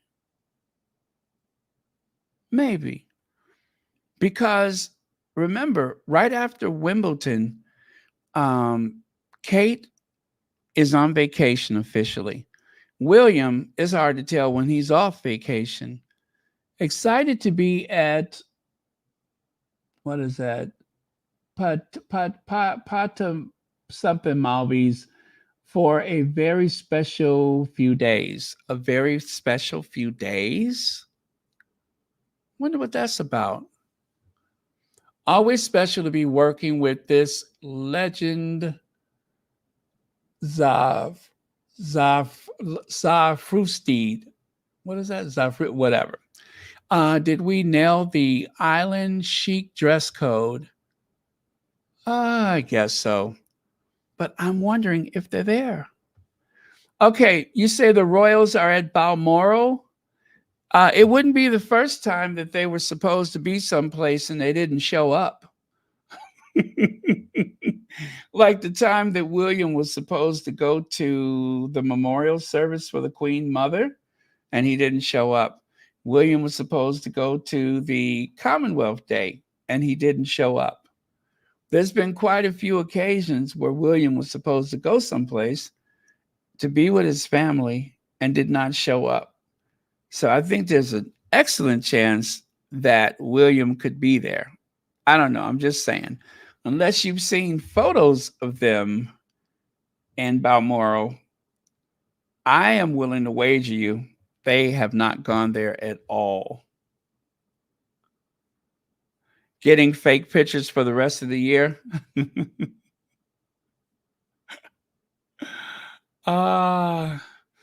Remember, Kate is still under doctor's care, even though she showed up at the what do you call it? The Wimbledon, looking about 20 pounds heavier than she appeared last time.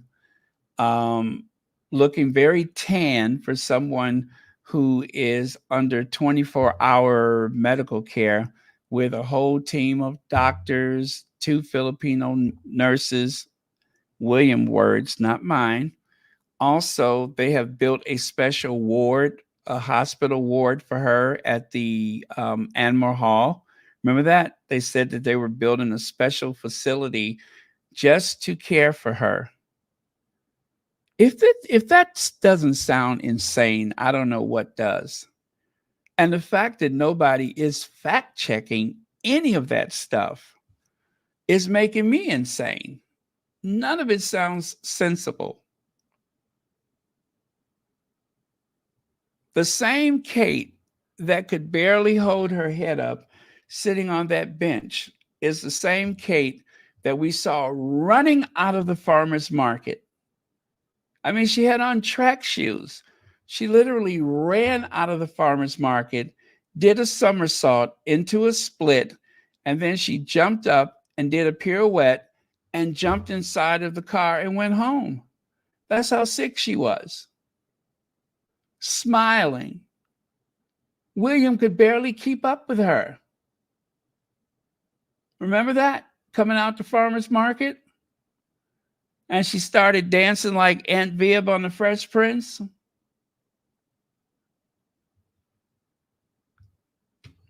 I remember. Didn't look so sick to me, smiling.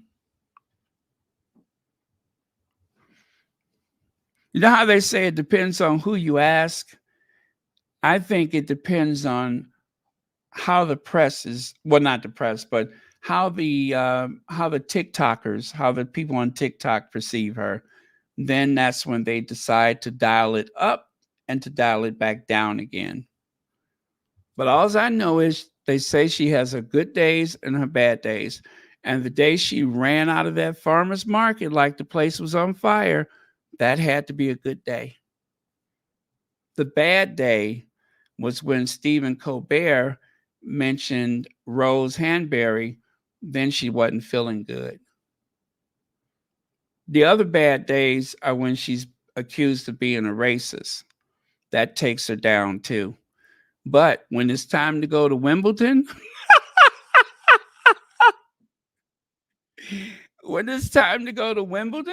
she's up at about 5 a.m.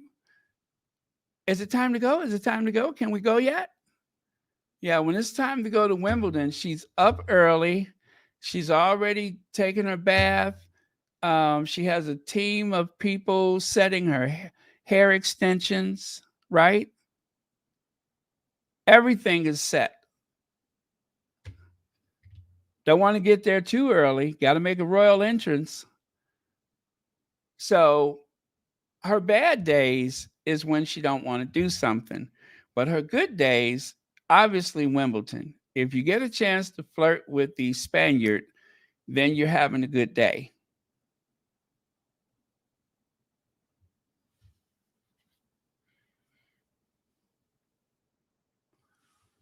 Special to be here for the lunch.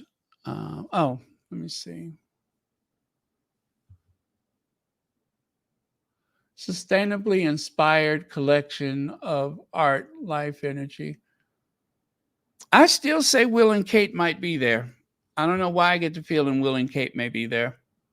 Will and Kate will encourage Charlotte and Louis to not be working royals. And once again, the easiest thing for Charlotte and Charlotte and Louis, the easiest way for them to not be working royals is just do as their parents are doing, right? Because they don't hardly work either.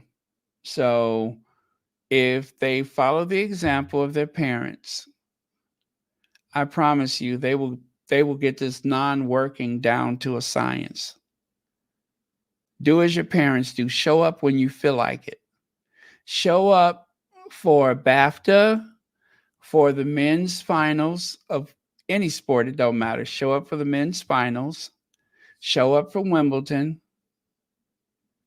Let's see, what's another one? The Christmas Carol, they seem to like that. And go to church on Christmas morning.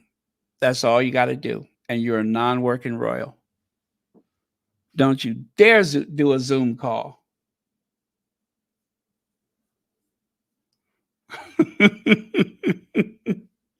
You get a bail for that.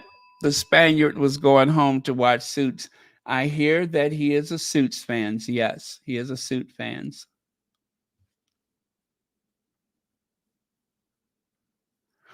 Okay, God wanted Donald Trump to live so he can lose to a black woman. I am going to say yes, exactly.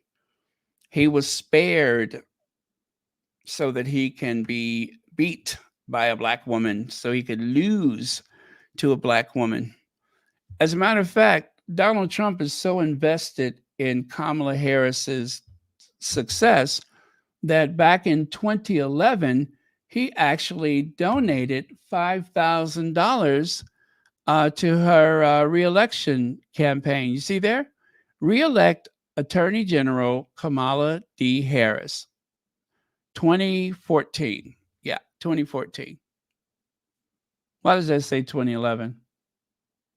Anyway, there you go. Donald Trump actually donated money to Kamala back in the early 2000s.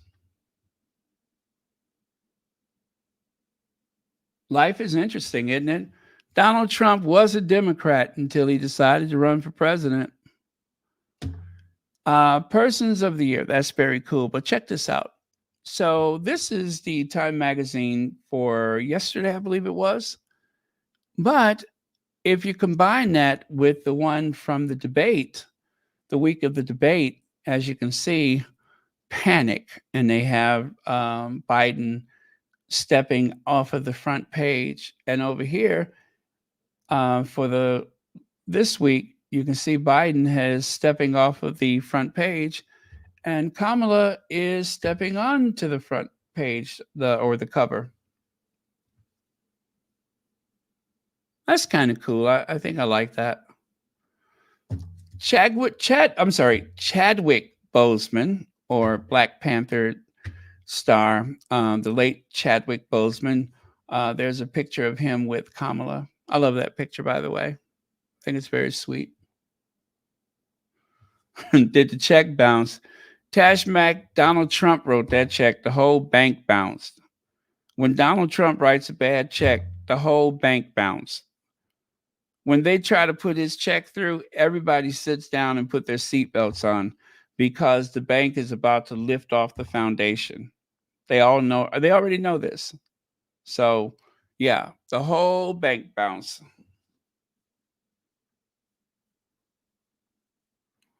And this is from today, I believe. I believe that is her campaign headquarters. Wow, they got that up fast, didn't they? And can you believe, and this was as of this afternoon, 81. Oh my God, what time is it? Have I been on for 2 hours? I didn't know I've been on for 2 hours. Good grief. I had no idea. Anyway, y'all know it's almost 1 a.m. Central Time. Let's see. Oh, what was I saying? $81 million was raised. So they're trying to say that there's no excitement about Kamala Harris. Well, there is. The Democrats had already raised about $50 million after the tweet from the White House yesterday. So $81 million, they'll probably be $100 million before you know it. The only people that I've ever seen raise money this fast is the Sussex squad.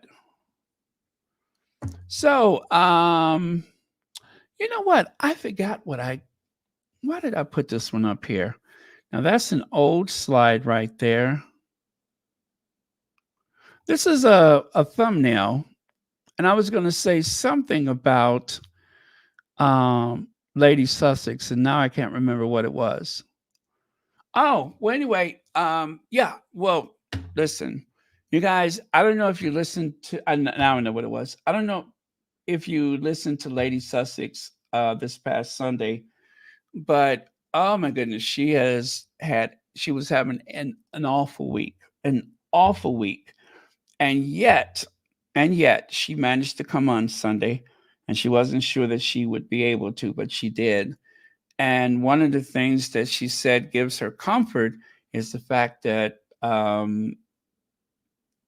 I guess it's the wonderful connection that she's had with people in the Sussex squad, which is, I think, a beautiful thing because, you know, if I could say if there's anything that I have depended upon a great deal in the past few years, you know how you guys are like, oh, Baron, when are you going to take a day off? And to me, I feel better being here than not being here, right? It never gets old. I never get tired of it. And I enjoy the exchange. and I really value this community. And so when Lady Sussex said that, I was not surprised. And I guess, if it was anything else, maybe she wouldn't have been able to um, find a way to be present. But for the Sussex squad, she definitely was able to make it happen. So if you didn't watch the Lady Sussex last Sunday, let me grab the link and I'll put it up here for you. But yeah, so she needs your support because she had another bout of hardship earlier that week, or last week. And okay, so I found it. I'm gonna grab the link. I'm gonna put it on the Royal Sussex.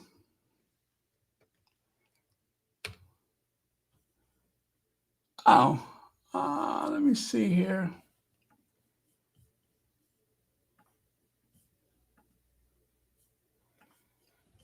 Okay, so there's the link. I'm going to pin it to the top of the chat.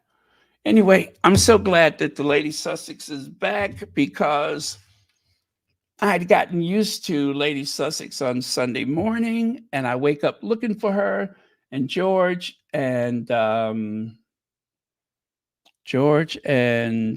Charles. I wake up on Sunday morning looking for them. So that's the link right there. If you have not subscribed, please do. But yeah, they have some very, very good topics. And well, it's kind of like going to church in a way. So please do check it out. So again, the link is at the top of the chat. And if you need to get out of here now, because I'm almost done, but if you need to get out of here now, go ahead. Make sure on the way out that you go over there and you subscribe to Meghan Markle, a real life Cinderella. Okay. And that's the Lady Sussex channel. Best meme of the day, bar none.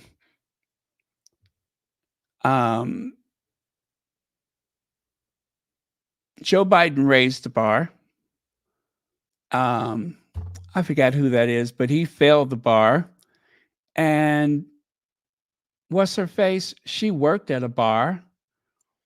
And Rudy Giuliani, who fell on his face at the Republican convention, lives at the bar. And of course, what's his name? Donald Trump's son, the dumb one. He cannot spell bar.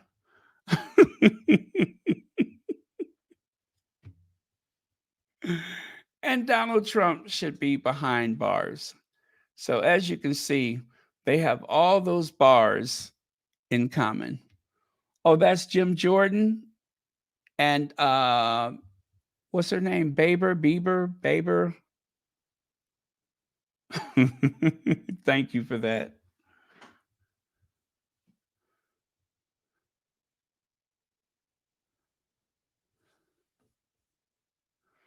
Okay. And then there's this one. I want you to take a look there. Trump's black jobs weren't in his cabinet. All those black jobs that Trump was so proud of, right? Where they at? Where are those black jobs? I don't see them in Trump's cabinet. Trump was notorious for no black people in his cabinet. He ran his presidential cabinet a lot like he managed his apartment buildings. No blacks allowed. No blacks allowed. So, what does he say for that? He's so busy talking about those non existent black jobs, which, by the way, the economy was trending upward and had been for years because of Barack Obama. There had been more black employment during Barack Obama's terms than any other, and it continued to trend upward while Donald Trump was in office. So there's a line that goes up, right? It's trending upward.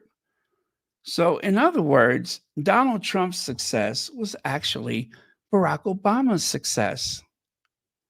He only just piggybacked off of the success that was already there. But thanks to his lack of preparation for the global pandemic, he also lost more jobs than anybody since the Great Depression. Yes, he lost more jobs. The economy suffered more with him than anybody else.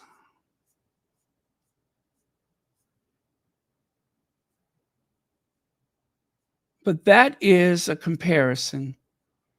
Also, when they took a photo of the White House interns, and all but one, I think it was one person, all but one person in that photo was white. You had, was it like maybe 50 interns? And I think I got it right here. I got it right here. I'll show you. Now that's the cabinet. Check this out. See the difference? And they had the nerves to put the black guy all the way on the end. Last minute, they made him sit up front. Not in the middle, because that's a prominent position, and we won't have that. But just sit on the side there. They treated him like a piece of chicken, a side piece. Yeah, they treated him like a piece of chicken, a little side piece. What nerves! You have a literal melting pot under Barack Obama's time in office, followed by, to me, what looks like the Mormon Tabernacle Choir. Donald Trump's interns look like the Mormon Tabernacle Choir. I remember waking up on Sunday morning and seeing them on TV. Not one single black face. None.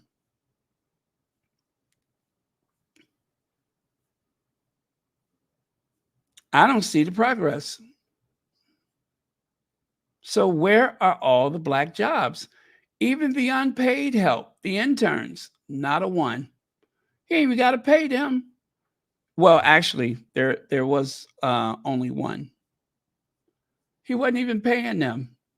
And still, there were no room for black people. Wait. Check this out. I got another one. Oh, I can't wait. Check it out. Phew. For 1 second there, I thought our government was racist.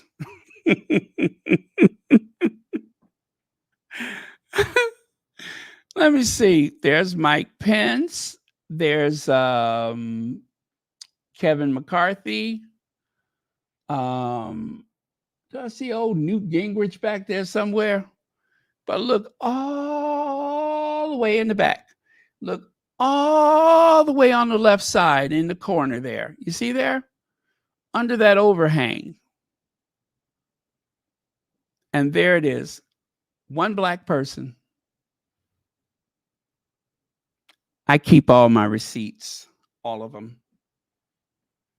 But remember, there were all these black jobs while Trump was in office.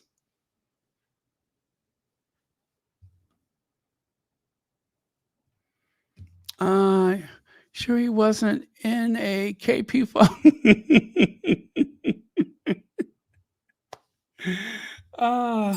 Well, let's do a little comparison, shall we? I think the only difference is it's just not as many people at KP. But yeah, so there's one person of color all the way in the back by the door that he just walked through in time to take that photo. And then they kicked him back out so he can go out and watch the cars, because that is a driver. That's a driver.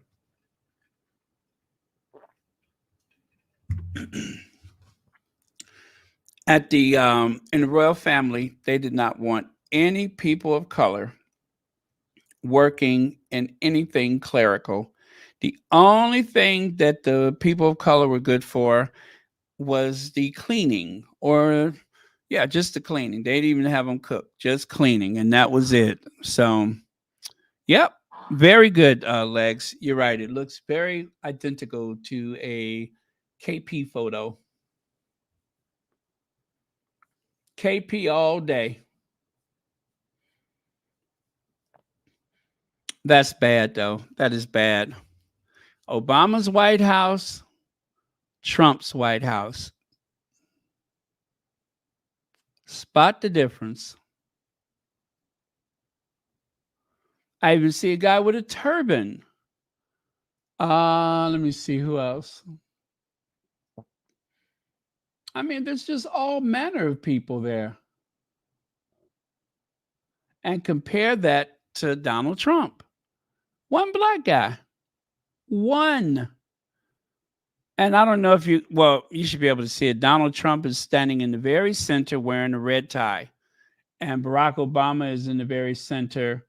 Looks like he's wearing a maroon or something tie. Startling, the difference. Absolutely amazing.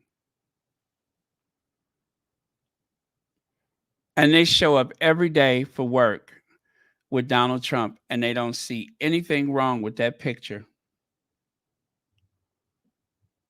Nothing's wrong with that picture. Or this one either. The Republican Party.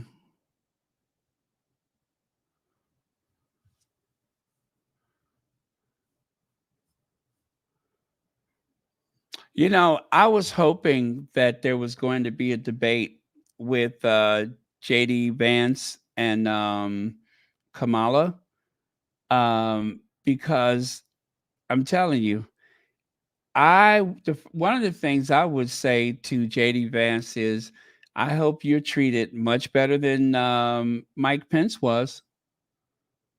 I hope you're treated better than Mike Pence.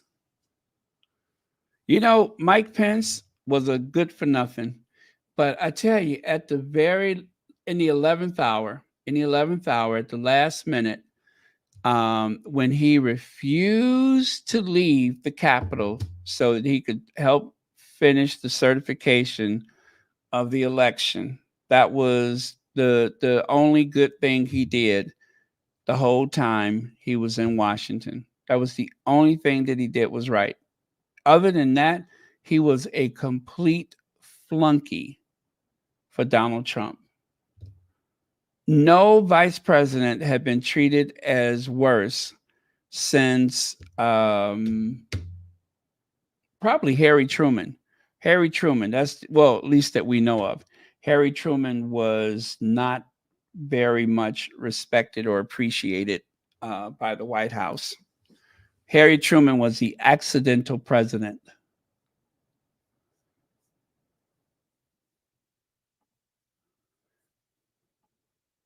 Also, thank you everyone who signed up for Planet First Action podcast. I noticed that they got a boost in their subscribers. So thank you so much for that. But yeah, so they talk about environmental stuff. How does it affect people financially, especially disadvantaged communities and such? And so this is something that they spoke about on the Lady Sussex channel. And anyway, I shared it here, and I also I shared it in the community tab and on my Twitter. So thank you very much for signing up. And also, let me just recommend, it is environmental stuff, and that's not everybody's kink. But the thing is, it is something that has nothing to do with Donald Trump and the election, right? And for those of you who gravitated toward Harry and Meghan because it wasn't Donald Trump and an election, I get that. So environmental stuff is very important. And I'm a bit of a nerd, so I do like to take in all types of information, and that does include the environment. So I recommend it. It's something that is relaxing to listen to. There's no fuss or scandal and stuff like that. So, not just with this, but with so many other things. Since there's an election coming up, please do take some time to maybe watch a documentary about art, architecture, history, the environment. Take some time for that. Don't overwhelm yourself with all of this bad news all the time, because you're only one person and there's so much that you can do. You can knock on doors, you can get on social media, you can talk to your friends and your neighbors, but you also need to take some time for yourself and just consume some other things. Because one of the reasons why, this is my theory, why we're so stressed as a society is because we probably are exposed to more information more often than just about anybody. We always got people marketing stuff to us. We always have the news media the news and the media trying to fill our heads with negative thoughts and things like that. It's no wonder people are struggling right now. So find something else that you can consume, or just meditate. Have a quiet moment, but take care of yourself. And if this stuff is starting to wear on you, turn it off. I promise you, the world is not going to end because you're not looking at Rachel Maddow. You're not looking at Fox News or whatever you watch, Nothing is going to happen because you turn away for a moment or for a day. It's going to be okay. So, with that, let me see. Am I done yet? Oh, check it out. Uh, Donald Trump's bodyguard. Remember her? The one who couldn't figure out how to holster her weapon? I love her. Looking like somebody's mama. Well, apparently, Hollywood noticed her act of bravery and has decided to do a remake of the movie Bodyguard. And this time, it's going to actually star the real life Secret Service agent, the one who couldn't figure out how to holster her weapon, and what appears to be a Donald Trump lookalike. Well, anyway, it should be very interesting.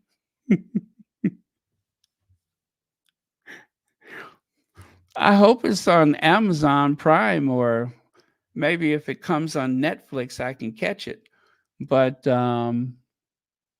yeah. Share my life. Take me for what I am. 'Cause I'll never change all my colors for you. I don't want to look very much further. I don't want to have to go where you don't follow. I'll be coming back again. This passion's inside. I can't run from myself. There's nowhere to hide. So don't make me close one more door. Yep. So there you go.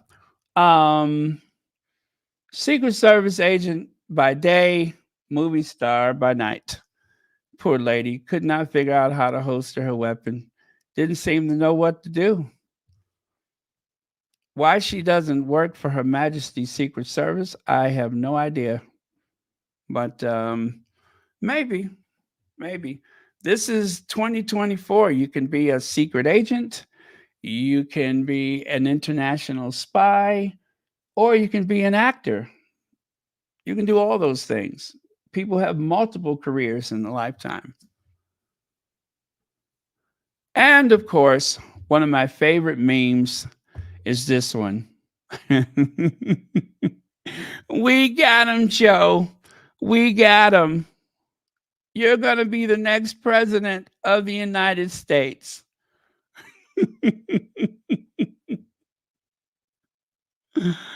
Let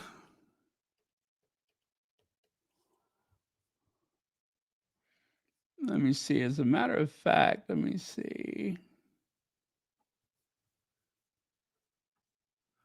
Oh, Lord. Now what did I do with it? I'm not having much luck today with this.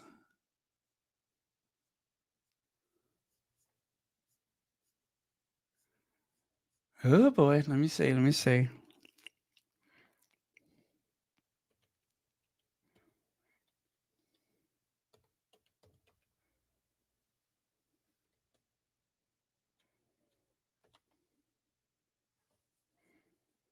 Mm-mm.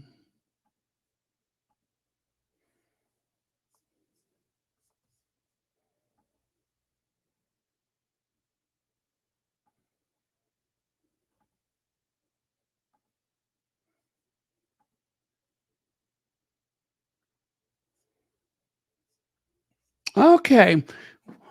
Well, I think that does it then. I am done for today. Because now I can't find that one. I don't know what's happening with me today. I cannot find anything I'm looking for. So, yes, we are done. So, thank you very much. Thank you, moderators, for keeping this the safe space that it has been and always will be, God willing. And thank you all for your very thoughtful contributions. Don't forget to check out the Lady Sussex.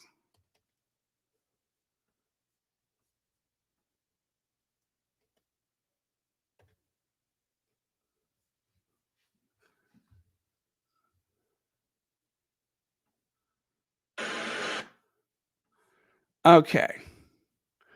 Aha, there we go. There we go. We did it. We did it, Joe.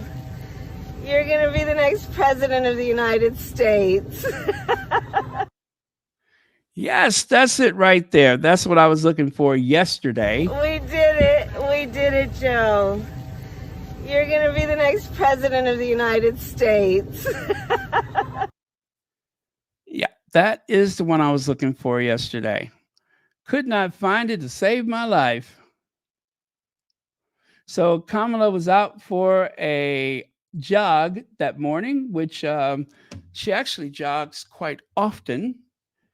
If you guys are familiar with, oh gosh, what is that kid's name on Twitter? Too Good, Too Something. He actually ran into Kamala and the first gentleman at the Lincoln Memorial one morning. He was out for a run and he thought he saw someone that looked familiar. Well, he recognized Doug. And as he was saying, isn't that the first gentleman or second gentleman? Um, Kamala comes running up. She says, "He's cute, isn't he?" And yep, this content creator, this social media content creator, he just happened to be out there while she was out running with her husband. So that was very cool. That's one to tell the grandkids, right?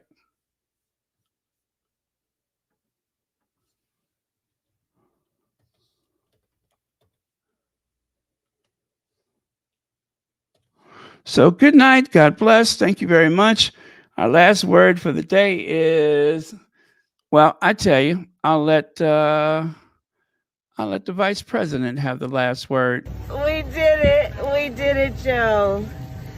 You're going to be the next president of the United States. Well, I wonder who's going to say that to her. I wonder who is going to say that to her.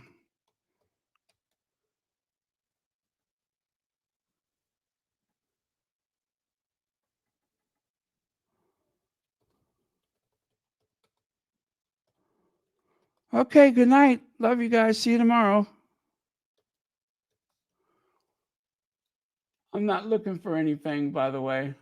I'm just hanging out. I'm not looking for anything.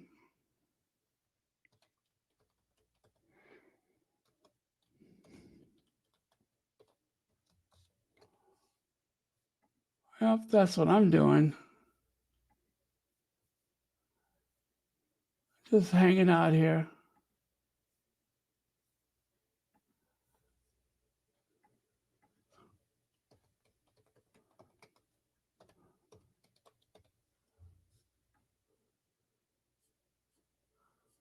Okay, good night.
Why are you all still here?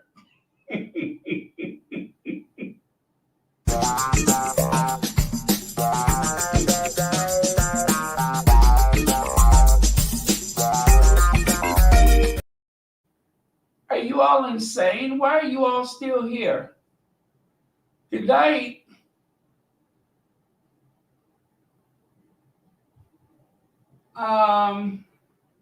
Cookies and cream, Lydia. Good night. Why are y'all still here? Y'all know I was still looking for that video. Still can't find it. Oh, well. I guess it's been built up too much, huh?